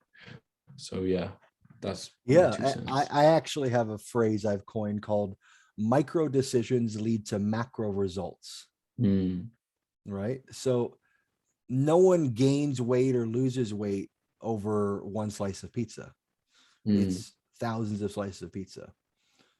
You know, no one who's coming from the stage of being a Nitya Buddha Jiva goes back to Godhead over one Nam Aparad. It's thousands of Nam Aparads, millions of Nam Aparads to taste one Namabas. And from one Namabas, we can taste more Namabas, and then thousands and millions of Namabas. Maybe we taste one syllable of Shuddhanam. And from there, then everything opens up and we actually start doing bhajan versus bhajana kriya. So it's the micro habits that will lead to the macro change in your life.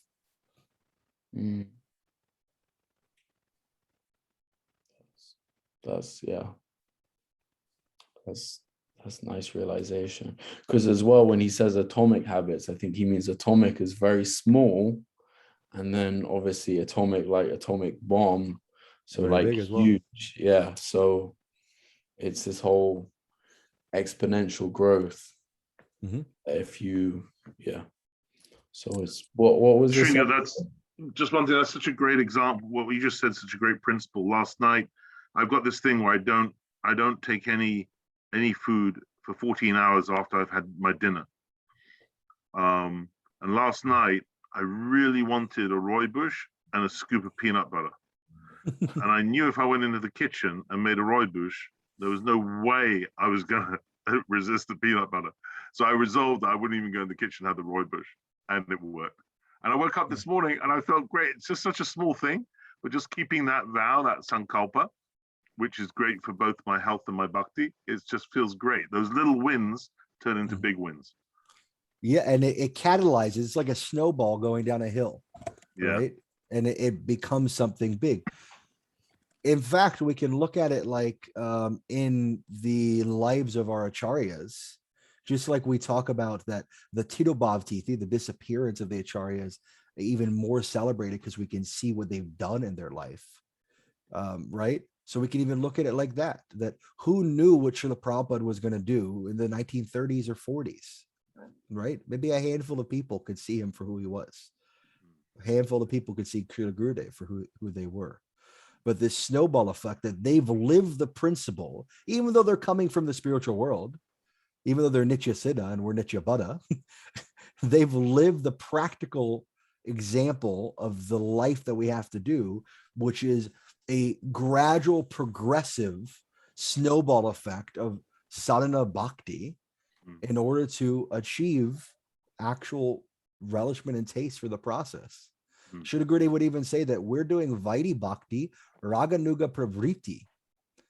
We're not even doing spontaneous bhakti, but we have an inclination that one day our activities will become spontaneous as a byproduct of the transformation of Bhakti Shakti. So it means doing the work bit by bit. Awesome. Okay. I'm going to move quickly on to the next question because I want to try and get another question in afterwards. And I'm conscious that we might already technically, I have time, but I don't know about everyone else. There's a lot of people here. Well, maybe we'll just stay on, just the two of us, like for 3 hours, asking all of these questions till one of us faints. So I actually, for this question, I feel instinctively drawn to not just ask you, Narasimha, but also to ask Yashoda, because I feel like Yashoda could give a nice response to this as well. So it goes, hello, thank you for this evening. I keep going into a relationship, or I guess relationships, with similar types of people who don't take time to hear my difficulties, don't respect me as a person, and don't value me, but I take time to listen to theirs and appreciate and help their worries, and end up getting hurt. I'm finding it hard to see within myself what I'm doing that is attracting them. How do you go about developing yourself if you find it hard to tune in with yourself? Where do you start? I hope this made sense. Thank you. Okay. Is there something, can you copy and paste that in the chat somehow? So that, because I feel like there was a multifaceted question that would be easier for me to actually look at. Sure.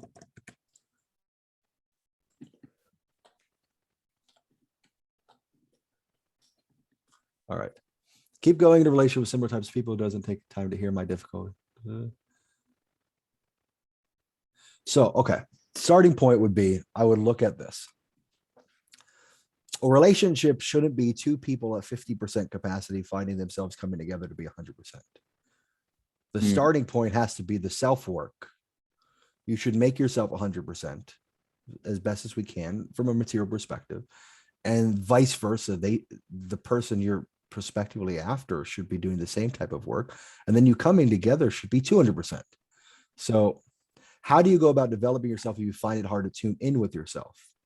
So I would propose that it's possible that you're spending too much of your energy worrying about trying to take care of other people that are not being reciprocating. And you would want to look at, how can I best serve other people?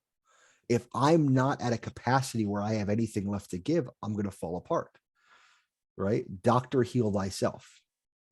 So starting point would be what you just did right here, which is there's an identification that there's a problem. This is the absolute first step for fixing anything, is that you keep finding yourself snowballing into relationship dynamics that are not serving you materially or spiritually, whatever the case may be, because we don't know the details of that. And then you're ending up getting hurt because you don't feel that they're giving you reciprocation. So feeling hurt comes from having expectations, right? So if we can become compassionate and caring without any expectation of reciprocation, then we're really making some advancement, because this is the nature of the pure devotees. The nature of the pure devotees is they have sharing love and affection without, they don't care if they get it back. In fact, pure devotee will give love and affection to ants and spiders who try to attack them, or human beings for that matter. Like, look at the pastime of Jagai and Madai. They physically assaulted the embodiment and indivisible principle of all Guru. And he said, no, show them mercy, right? So of course, if we're not on that level, we can't behave that way, but we should take the proactive steps towards trying to follow in the footsteps of those types of personalities. So Nityananda Prabhu is a fantastic example for us.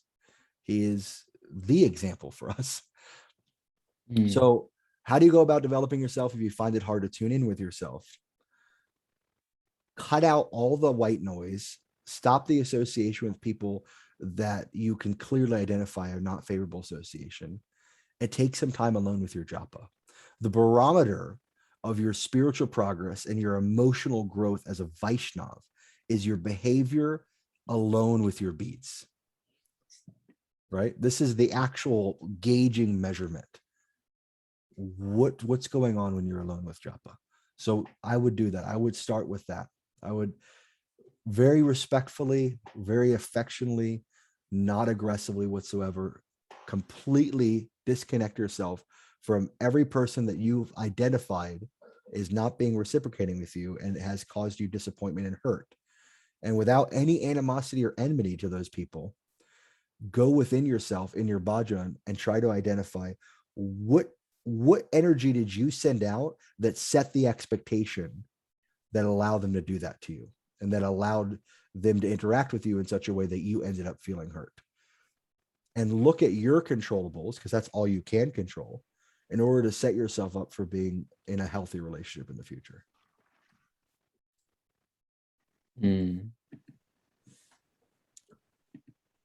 Thank you. But Yashoda Prabhu probably wants to give some input, more experience than me. I want you to read out the question again, because it's interesting, because the person has actually answered their own question without realizing it to some extent. Okay, let's go. I keep going into a relationship with similar types of people who don't take time to hear my difficulties, respect me as a person, and value me, but I take time to listen to theirs and appreciate and help their worries, and end up getting hurt. Stop there. Okay. Okay, that's great. Just digest that. What's the next bit? I'm finding it hard to see within myself what I'm doing that is attracting them. And there's the final bit. How do you go about developing yourself if you find it hard to tune in with yourself? Yeah. Where do you start? Perfect. Because, okay, so this person, whoever you are, thank you for asking the question. Beautiful question. I think that one is more likely to attract this kind of person, these other people who are not listening to you. Actually, they're not respecting you, is kind of the underlying message, because they're not hearing you. They're not taking the time to hear you, because you don't tune in. What is not tuning in with yourself a symptom of? Not enough self-respect. Yeah. So underneath this question is I would call it a subconscious thought pattern, which is not wanting to exist, not thinking I'm important, not thinking I matter. Now, this is quite an odd one, because of course in Krishna conscious, we're taught to be humble. But being humble doesn't mean I don't exist. Being humble doesn't mean I'm not important. Being humble doesn't mean I don't matter.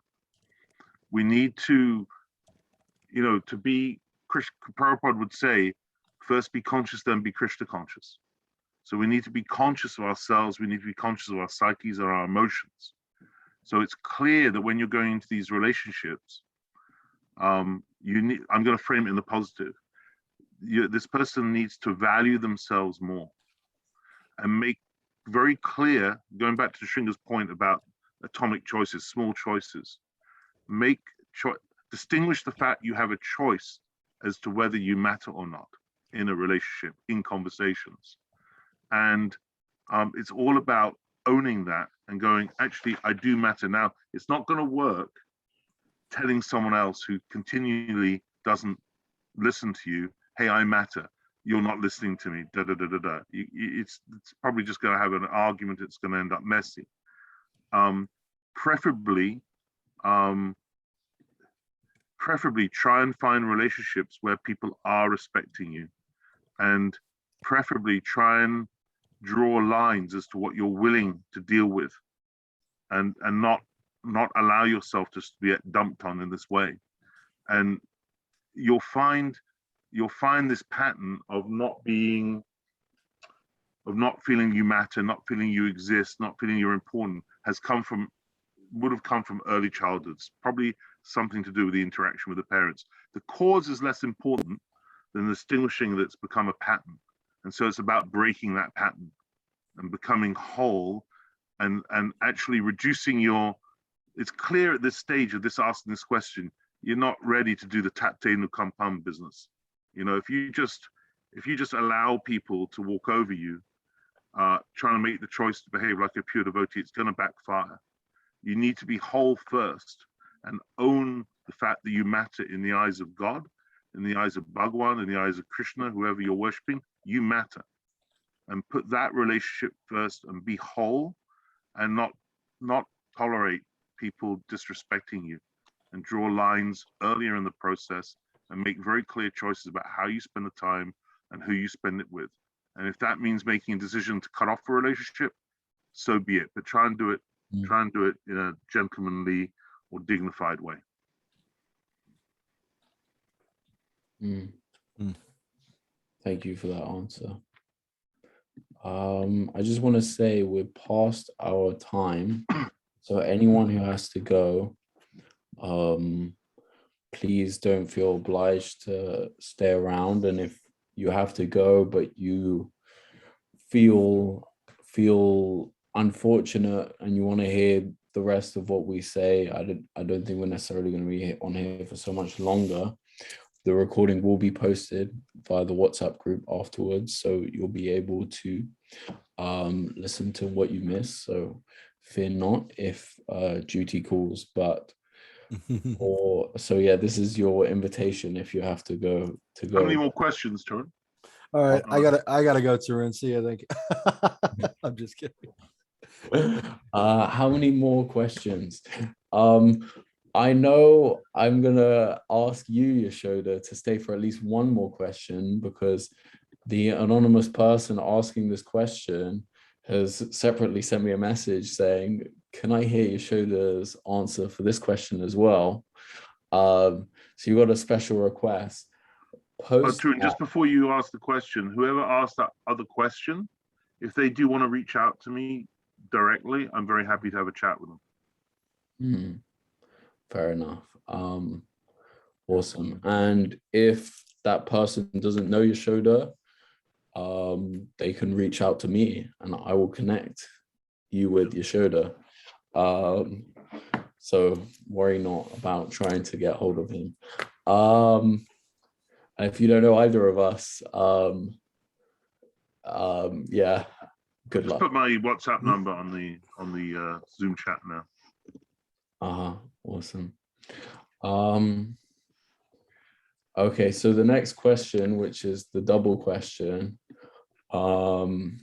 is, or the question that I'm going to ask to both of you is, what can we do if the person we desire to be materially is seemingly contradictory to who we need to be as a sadhak?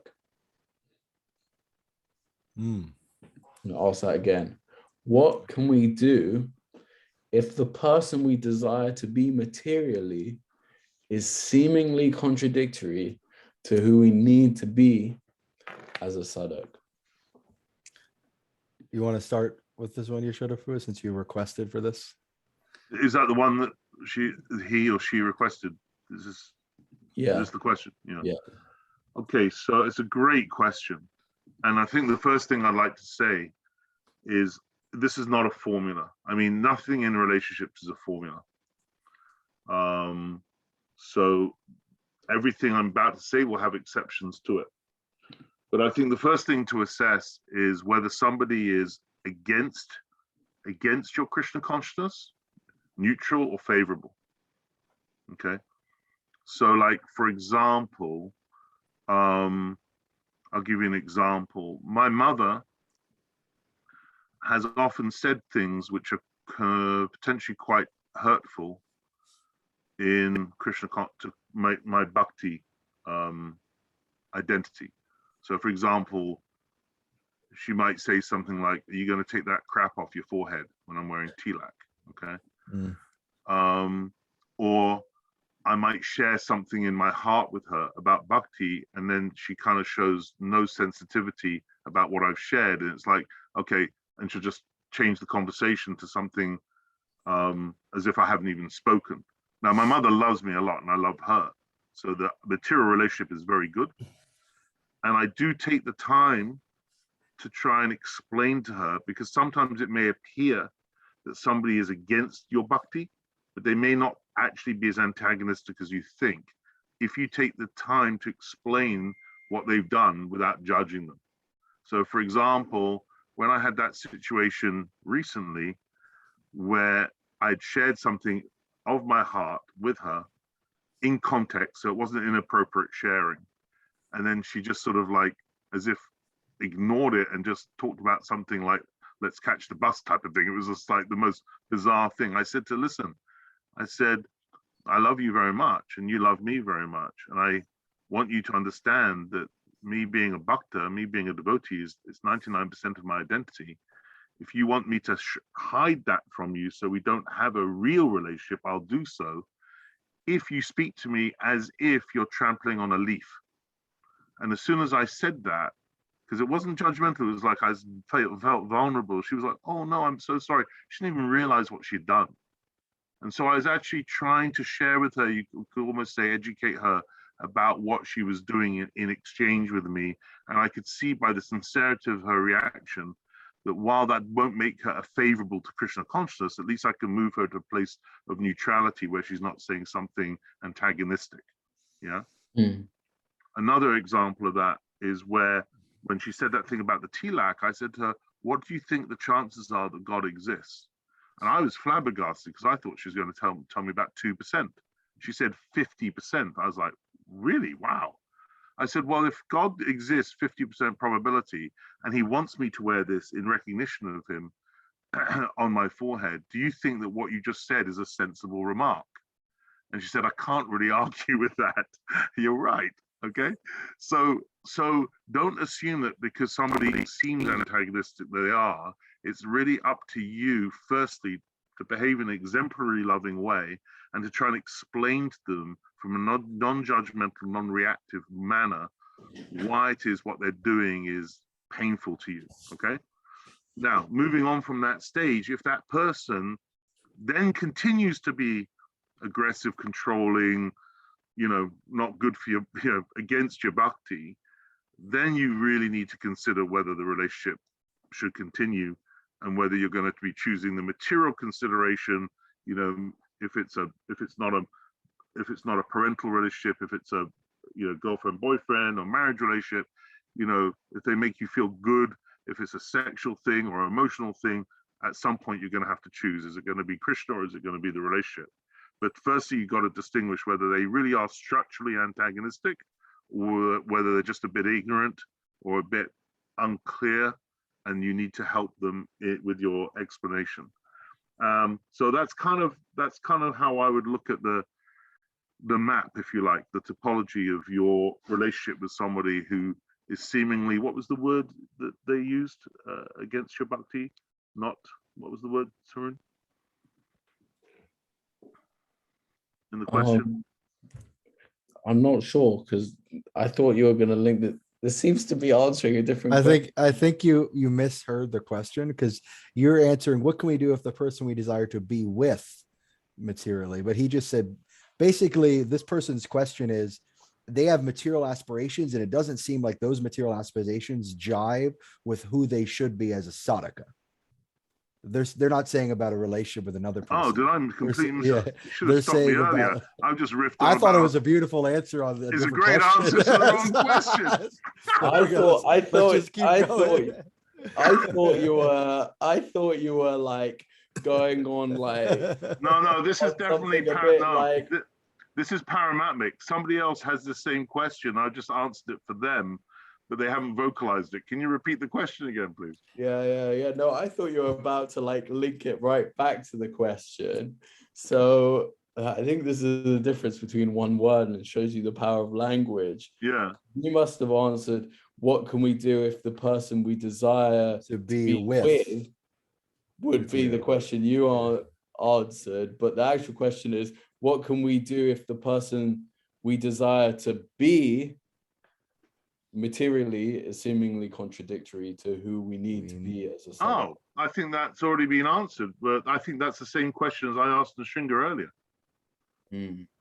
When I said to him, hang on, if you've got all this ambition, for example, I mean, this person, it may be a different situation.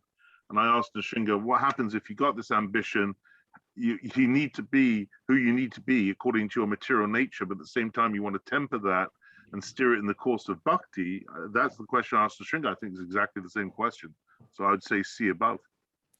Or Narasimha can repeat his last answer. Well, I think there's something a little bit different here. Go for it, Narasimha. You answer the actual question. Okay? So first off, I think it's, there's intentional actions and there's conscious intentional actions, right? So like language is really powerful. And I think unconsciously, but intentionally, this person asked a question with the word in it seemingly contradictory, meaning they know that there's no real contradictions because Krishna is the source of everything. And we can connect everything back if we're sincerely endeavoring to do so. But at the end of the day, when we look at something like this, the person we desire to be materially seemingly contradicted who we need to be as a sadhaka. That would be true for anyone who's not completely immersing themselves in 1, 2, 3 lakhs a day and fully surrendered, right? So the question you have to ask yourself is, in the greater scheme of the gradations of contradiction, am I still able to make progress as a sadhaka, and can I still get to my goal? If the material aspirations you have are an impediment to that, then as a human being and a jiva, you have the minute independence to look at it and say, do I want to be this sadhaka, this aspiring sadhaka, more than I want this material thing? You have the prerogative as an individual to make that assessment of yourself. And then everything I'm going to answer is going to come back to bringing it to the sadhus, because whatever you end up concluding in regards to it, you need to consult a senior. And if you don't feel like you have a senior to consult, there's many, many different devotees around the world that I could recommend you could talk to, depending on what country or language or gender you prefer. So there are Vaishnavas available to be a resource that can help you formulate, as you're coming to your own conclusions, what's going to work best for you. But I don't think that we should feel discouraged by this, because I think it's actually very normal.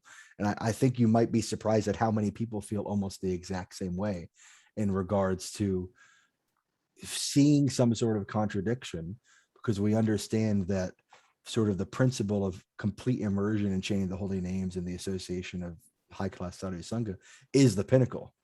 Srila Prabhupada Bhaktisiddhanta Saraswati Thakur actually writes that, but he gives something very special about it. He says, the fortunate ones who truly long to ascend the terrace of Prem do sincerely and incessantly chant the name of Krishna in the company of sadhus. They have no appetite for any other feature of devotion. So this second sentence is very crucial for this quote from Prabhupada Bhaktisiddhanta. They have no appetite for any other feature of devotion, meaning we have to have a hunger for this nam bhajan. And if there's real hunger for this nam bhajan, any material activities that we want to engage in, you could become very high up in the government, have big businesses. We have people in our sangha, in ISKCON Sangha, and many different Gaudiya Sanghas who are quite materially successful and also very erudite Shastric scholars, very dedicated bhaktas. So it's absolutely an achievable and doable thing. Now, if your material desires, I really love pole dancing, or something like that, that might seem very contradictory. I can't quite see that in the Shringa myself. Well, I mean, the general you, right? So if your material desire is something that we would automatically at first off assume that's totally contradictory to being a sadhaka, I totally get it. That's tough. So then what is the root of the cause of this material desire?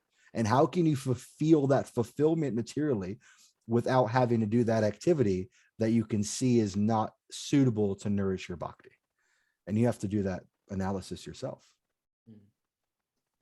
Nice. Well, Tarun, I'd like to add something to what Nrsinga's just said. Now I understand the question. There are, and that was a great answer, Nrsinga, by the way. I think that there are numerous examples in Shastra of prostitutes that get elevated. There's the example of the prostitute in Haridas Thakur. You set me off for this with the pole dancing, Nrsinga. Yeah. You got Haridas Thakur and the prostitute, and then you got the prostitute and the Brahmin, where the Brahmin was always criticizing the prostitute, and the prostitute was always lauding the Brahmin, and the Yamadutas came for the Brahmin, not the prostitute. The reason why I explain this or tell the story is that it's not really where we're coming from that matters, it's where we're going. Mm-hmm. Gurudev's not really interested in our last 10,000 lives, even though he can see them. He's interested in, we're going back to Goloka Vrindavan. So if you can seek out the top association, and if you don't know a pure devotee, find someone who has got a good track record of finding pure devotees and stick with them. And try to receive from the pure devotee. And if you don't have that pure devotee, listen to the pure devotee through Prabhupada's audios, Gurudev's audios. You know, there's plenty of Shabda Brahman coming from the pure devotee through recordings. Because once prem is lodged in your heart, you aren't immediately a pure devotee, of course. That prem, that seed of prem is lodged in the heart from our parampara, from that mercy. And that will eventually burn away all of this material, all these material problems, if not in this life, the next life. And as long as you keep some consistency in your sadhana, even if it's, you know, I know people who they're not necessarily chanting the prescribed number of rounds by Prabhupada, but even if they're doing 1 a day or 4 a day or 6 a day, but they're doing something consistently every day according to their capacity, just keep on doing that and it will all work out. Don't worry. Thank you. Yeah, absolutely. I put a quote from Param Gurudev. I think you showed Nanda Prabhu and I had discussed this. Oh, Haribol, Charge Chandrakita Didi. Hope to see you soon. Maybe you can come for some festivals here in Miami with Shramarani Didi. That would be very nice. And Manjari Didi was, that would be a really nice Gaudiya Girls Miami festival. We'll talk later. Yeah, that'd be great. Thanks. Haribol. So I put this quote from Param Gurudev here. If my mother, father, brothers, friends, and so-called close relatives become hostile to the service of the Vaishnavas and to the supreme conscious entity, then I will have to become wholly indifferent to them, regarding them as unrelated to me in any true sense. This includes my very own body and mind. That last bit's brilliant. That last bit is really powerful, because we have to understand in the context of this question this person asked, what can we do if the person we desire to be materially is seemingly contradictory to who we need to be as a sadhak? Where is the desire's source? It's your mind. It's your mind's desire. So your mind leading you down the wrong path means you have to become wholly indifferent to your mind and your body. Param Gurudev makes this very, very distinctly clear that it's the mind and the body. The only benefit is it's how we're interacting in this material world. And in the material world, we have some opportunity to have sadhu sangha, right? This is the benefit, right? But if we don't take advantage of that benefit and we squander the opportunity, we're wasting everything that we've been given. So don't get so caught up in identification with the mind and the body in such a way that you lose sense of your true purpose and you lose your direction.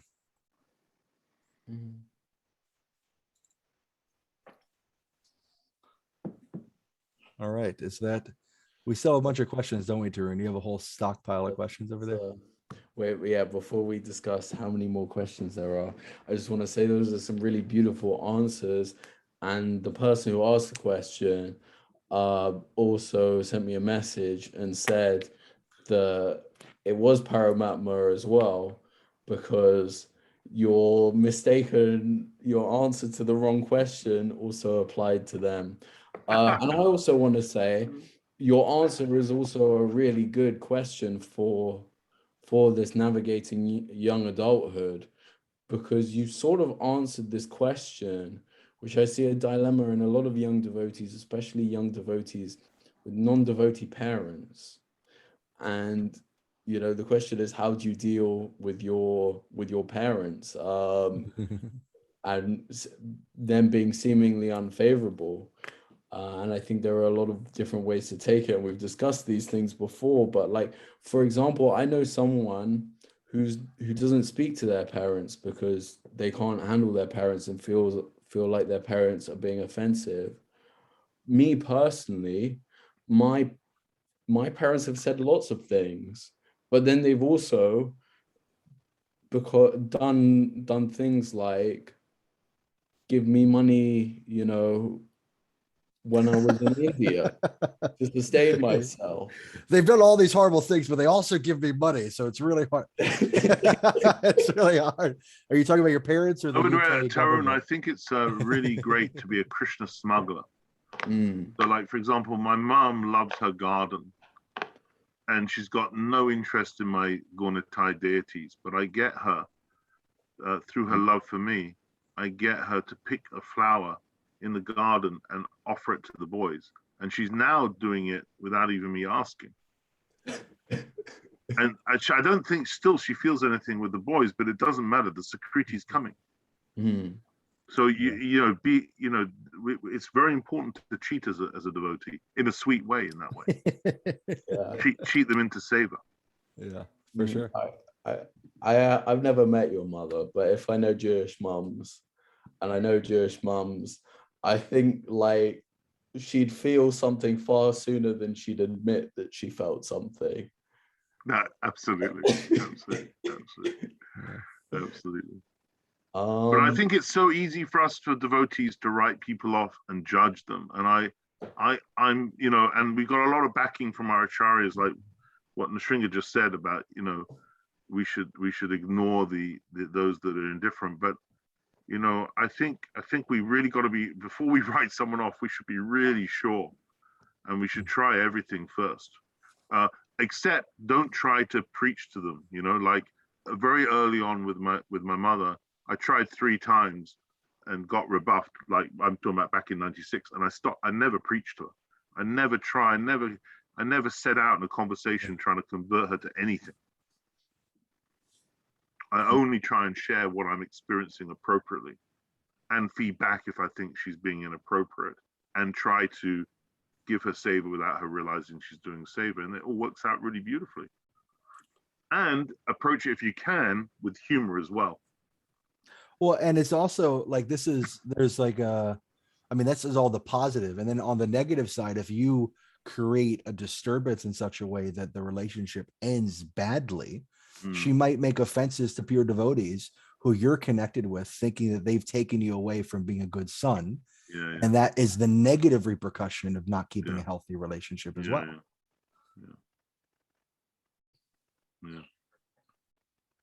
For sure. Completely agree. All right, Purva Dasi. Purva, lovely to see you. Oh, she's gone. Yeah, I've got to get some sleep as well. Yeah, it's okay for you, Nrsimha. It's not. It's like It's 4:37 here, but exactly. Me and Vishwarup probably need to get dinner, right, Vishwarup? I'm gonna tempt you, Yashoda, with one more question. Oh, you're impossible. You know my weakness. What? If you feel the desire that you also want to be a part of this question, because I feel like sure, as long as I understand the question, I have a nice question. I think you understand it because it might have even been you, I'm not sure, but like I've seen you submit so many questions, but it might have been even you who asked this question, because you're always at the start asking me the general questions that like you're my backup question go to. So I know what time they're coming in. And I know because I know they might be yours as well, because your grammar is good. The grammar is usually much better. Well, then you know that it's not coming from an American anyhow. So, help myself. Go on, Tarun. As a young person, so this is how we know it's you, because you started off as a young person. One is naturally afflicted with much sexual lust. How should a young person direct this energy? That's a question for me or Yashoda? It's Yashoda's question to Yashoda's question to himself. It's a question. It's a question for you, Nrsimha, and hopefully for Yashoda if he hasn't decided that he's going to leave us at this moment in time.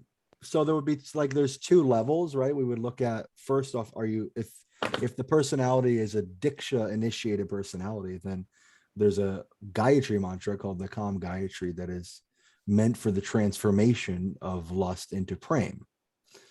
And so this is something I remember talking with my godbrother Vijay about 11 years ago, where he talked about feelings of lust rising up and even being in a marriage, and then just in his mind reflecting on this Gayatri mantra as a way to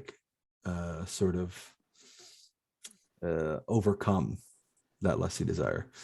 One of my dear friends, Krishna Sundar Prabhu, who's since passed away, he was on a flight with one senior sannyasi in Sri Chaitanya Saraswat Mat, Shripad Janardhan Maharaj, And he asked this sannyasi, he said, Maharaj, does that sex desire ever go away? He's like, does lust ever go away? And he's like, never. He said, like, really heavy, never. So we're like, when we talked about very, very early on about, is this world real or false? So Srila Bhaktivinoda Thakur has a commentary that's very relevant to this. He says, the material world is the perverted reflection of the spiritual world. That which is best in the ideal world is worst in its reflection, and that which is lowest in the ideal is highest in its reflection. The material world has no independent existence. It is simply a perverted reflection of the spiritual world. And so this is something we need to understand in regards to lust. Lust is that preferred reflection of pure love in the spiritual world. This is what we're struggling with. So if we can understand how it's coming about, right? The anartas have a hold on us only so much as we are giving into it and not surrendering to a higher spiritual potency. Maya Devi is a servant of Krishna. Her job is tethering through the modes of material nature and through lust, anger, greed, pride, envy, and illusion. She's keeping us locked here, right? But this is her job. It's her service. She's a pure devotee. She's expert. What pure devotee is not expert at their job? So how do we deal with a pure devotee who's keeping us imprisoned, who's very expert? Is we need a pure devotee who can break us out, who's very expert. This is not an independent process. We surrender to the mercy of Guru and Sadhu, who is of a comparable spiritual quality of surrender to Maya Devi in such a way that they can extract us from her clutches. Anything else is simply a temporary response.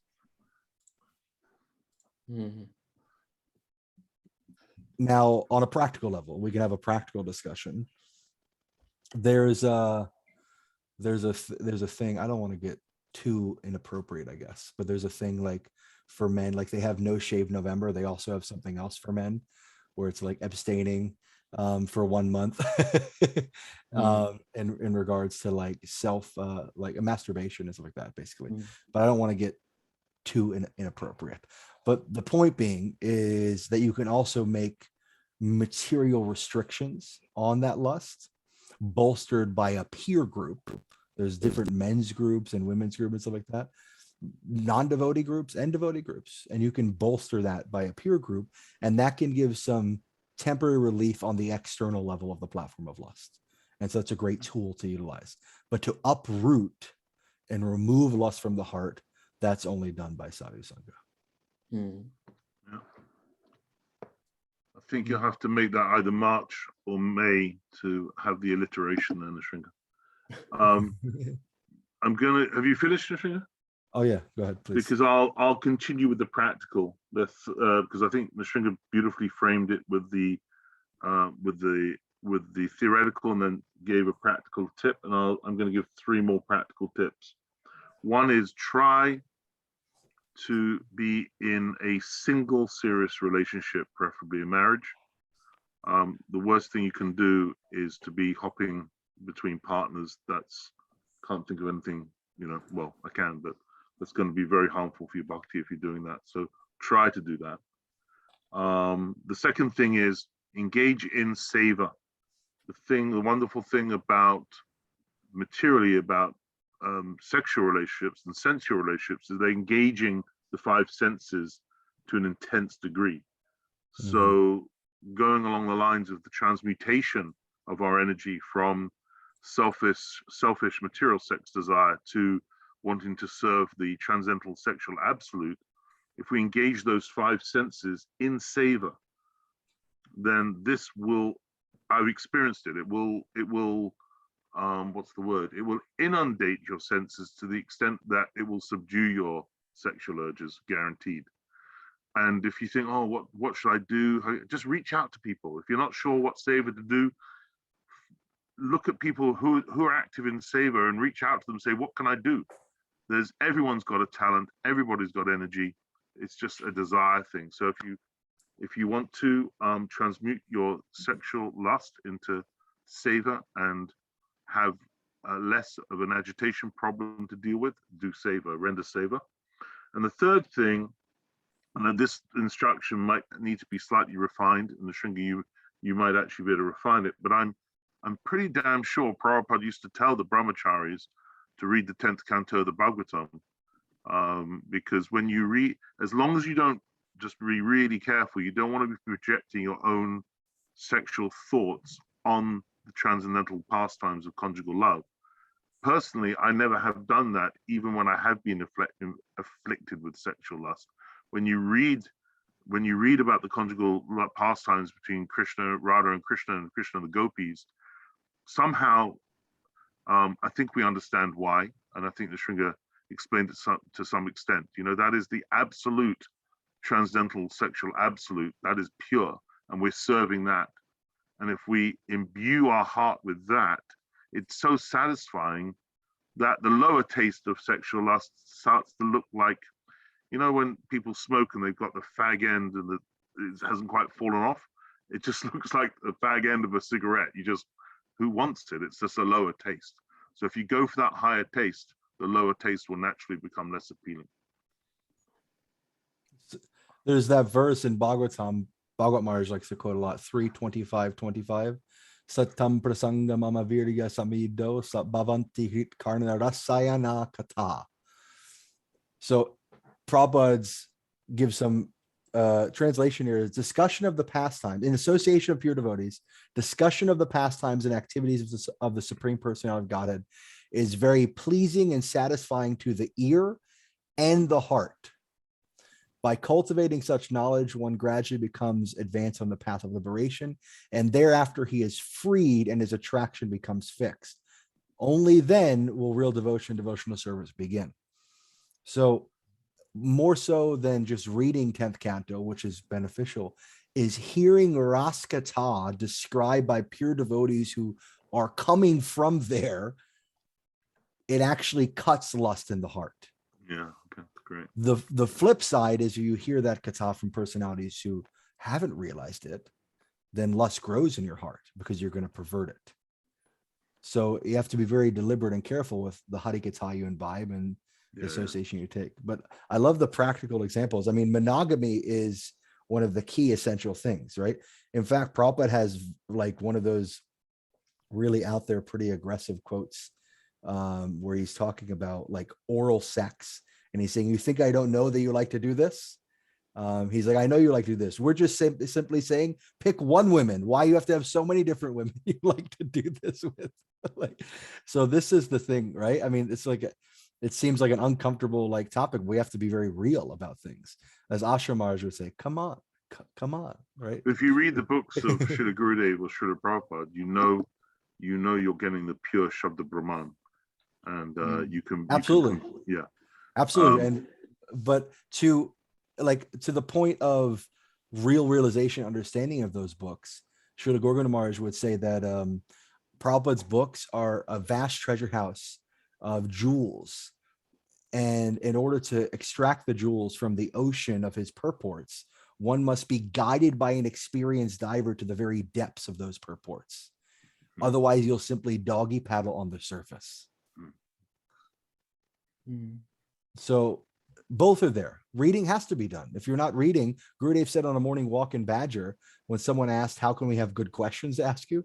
He said, if you're not reading my books, the books of Srila Swami Prabhupada, the books of Bhaktivinoda Thakur, Rupa Goswami, if you're not reading these books, no good questions will come.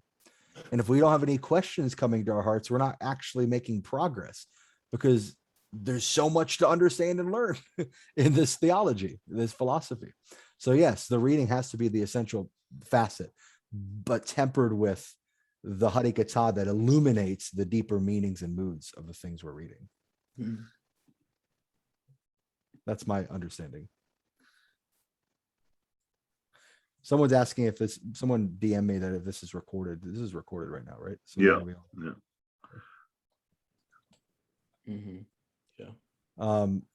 yeah. So I mean, but so from the practical perspective of monogamy, so Prabhupada making this point, and so this is where we can get tripped up.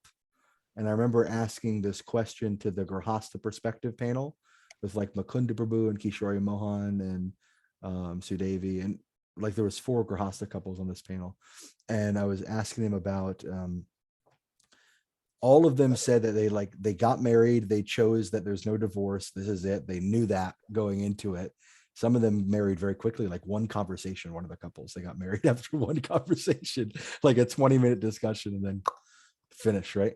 So I was asking, like, how do you take that leap of like, I'm trying to cultivate a relationship in the sense that like there's some sort of dating courtship type phase, because that's the practical reality of the material world, some sort of dating courtship phase. So how do you cultivate that with the resolve of like, I don't want a divorce? And how does that carry into an actual marriage happening and being successful, and then having the continued resolve of no divorce? And it's like, it's not an easy thing. And all of them were like, well, this is not how we did it. And I was thinking about how have we gone down the wrong path of like so much freedom of expression and so much FOMO. You know this phrase, FOMO, fear of missing out. There's so much of that we can't decide on one monogamous partner because we think there could be someone better just around the corner. If only. Who could I enjoy with next that I might be able to enjoy with just a little bit more? So how do we pursue a real monogamous relationship in a healthy way? It's based upon the principle of looking for a partner first will be a good spiritual match to help your cultivation in bhakti. And if she can be a good partner or he can be a good partner in that regard, then the other things can fall into place. If Krishna is always at the center, then personality quirks and differences and here and there can work out. But if Krishna is not, if that's your mood, if my mood is I want to put Krishna in the center, I have to find someone similar. If my mood is I don't want that, I really want to make sure I have that big flat screen and I can enjoy as much as possible. You're not going to be able to approach a Vaishnav or Vaishnavi that wants to put Krishna at the center and make that work. Yeah, Radha Govinda, that's a very good point too. We have the internet, so you can find someone in a village in Switzerland that might be a more enjoyable match for you than your village down here in Miami. Although we have plenty of people in Miami, so I don't think it's going to be a problem for you. So it's true. The scope of our ability to interact with people from all over the world has completely changed, and in many cases for the worst in regards to being able to have a healthy monogamous relationship without any sense of FOMO. And the only really way that I've understood to pursue that is to have introspection onto what you want, understanding of what type of qualities you need to have for the type of partner you want, and cultivating those qualities under the association and guidance of senior Vaishnavas. I think that was a really key point you made about the first and foremost thing being someone who's favorable for your spiritual progression, for your bhakti. I think that's just like, because that's what it is, you know, no matter like, yeah, man, woman, black, white, that person who's favorable for your bhakti is the person you should be with. Yeah, start there with that as the focal point. Even if you have horrible charts or all these types of things, use that as tools and understand that the main focus is that you want to serve Guru and Krishna together. And if that really is both of your main focuses, everything else can fall into place. Guru Govinda Maharaj, she would say that you should think your wife Krishna Dasi, your husband Krishna Das. Not that I'm enjoying, but this is the servant of Krishna. I serve them. I'm Dasanu Das, they're Krishna Das. So I'm serving them in that capacity of them being the servant of Krishna. It's really nice. Beautiful. Do you want to add anything more, Yashoda? That's good. I think that is all we have time for. Otherwise we would be here all evening. Yeah, we would. Yeah, I hope we can do it again. I think there were some really beautiful questions and really amazing answers. I think I got very caught up in a lot of theoretical stuff, so I could give a second part on some more practical stuff if we wanted to do that. I think that would be a good option for some time in the future. I think that would be really nice, but we'll talk about that another later. time. Yeah. because I don't think you're going to be able to take a week off work next week. And I'm off next Wednesday technically, but I'd like more time to prepare. But I do appreciate everyone who stuck around till the end here. Even though, like Radhagovinda, I know you're stuck at work, so you don't really have a choice. that's so funny. But yeah, no, I want to take this moment to thank everyone who needs to be thanked. I want to thank the audience for participating, for some really amazing, beautiful questions. I want to thank you all. I don't know who asked these questions. Well, I know some of them, not others, but they've been some great questions. And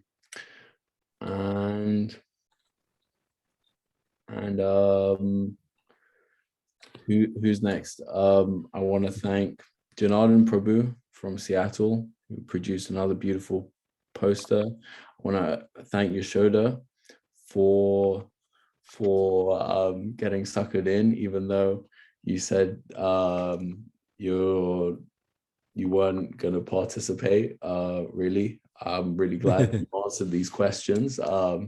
That was a really nice dynamic between the two of you answering questions. I really like that. And last but not least, I want to thank you, Narasimha Prabhu, for your beautiful answers. I've got some really nice feedback. People have sent me some really nice messages saying that they really appreciated your answers. They found them really helpful. So thank you. I'd like to thank the Stringer for a beautiful presentation and a lovely radio voice. And I don't mean that you've got a face for radio. I mean, you've got a voice for radio, just to be clear. Very nice. And Tarun, beautiful organization. Well done for emceeing. Well done for driving this whole holistic bhakti. By the way, I found out the other day that originally holistic was spelled WHOLISTIC. And I thought to myself, it's really strange that it got changed from holistic, as in something is whole, to holistic, as in there's a hole in the ground. Very strange, but we now do spell it holistic with an H. I don't know how that happened, but well done. Probably us Americans. Oh yes, usually you guys. Yeah, as Churchill said, America does the right thing in the end after exhausting every other alternative. Oh, God-shaped hole. That's good. So Tarun, thank you for your beautiful mamata for holistic bhakti. Very nice.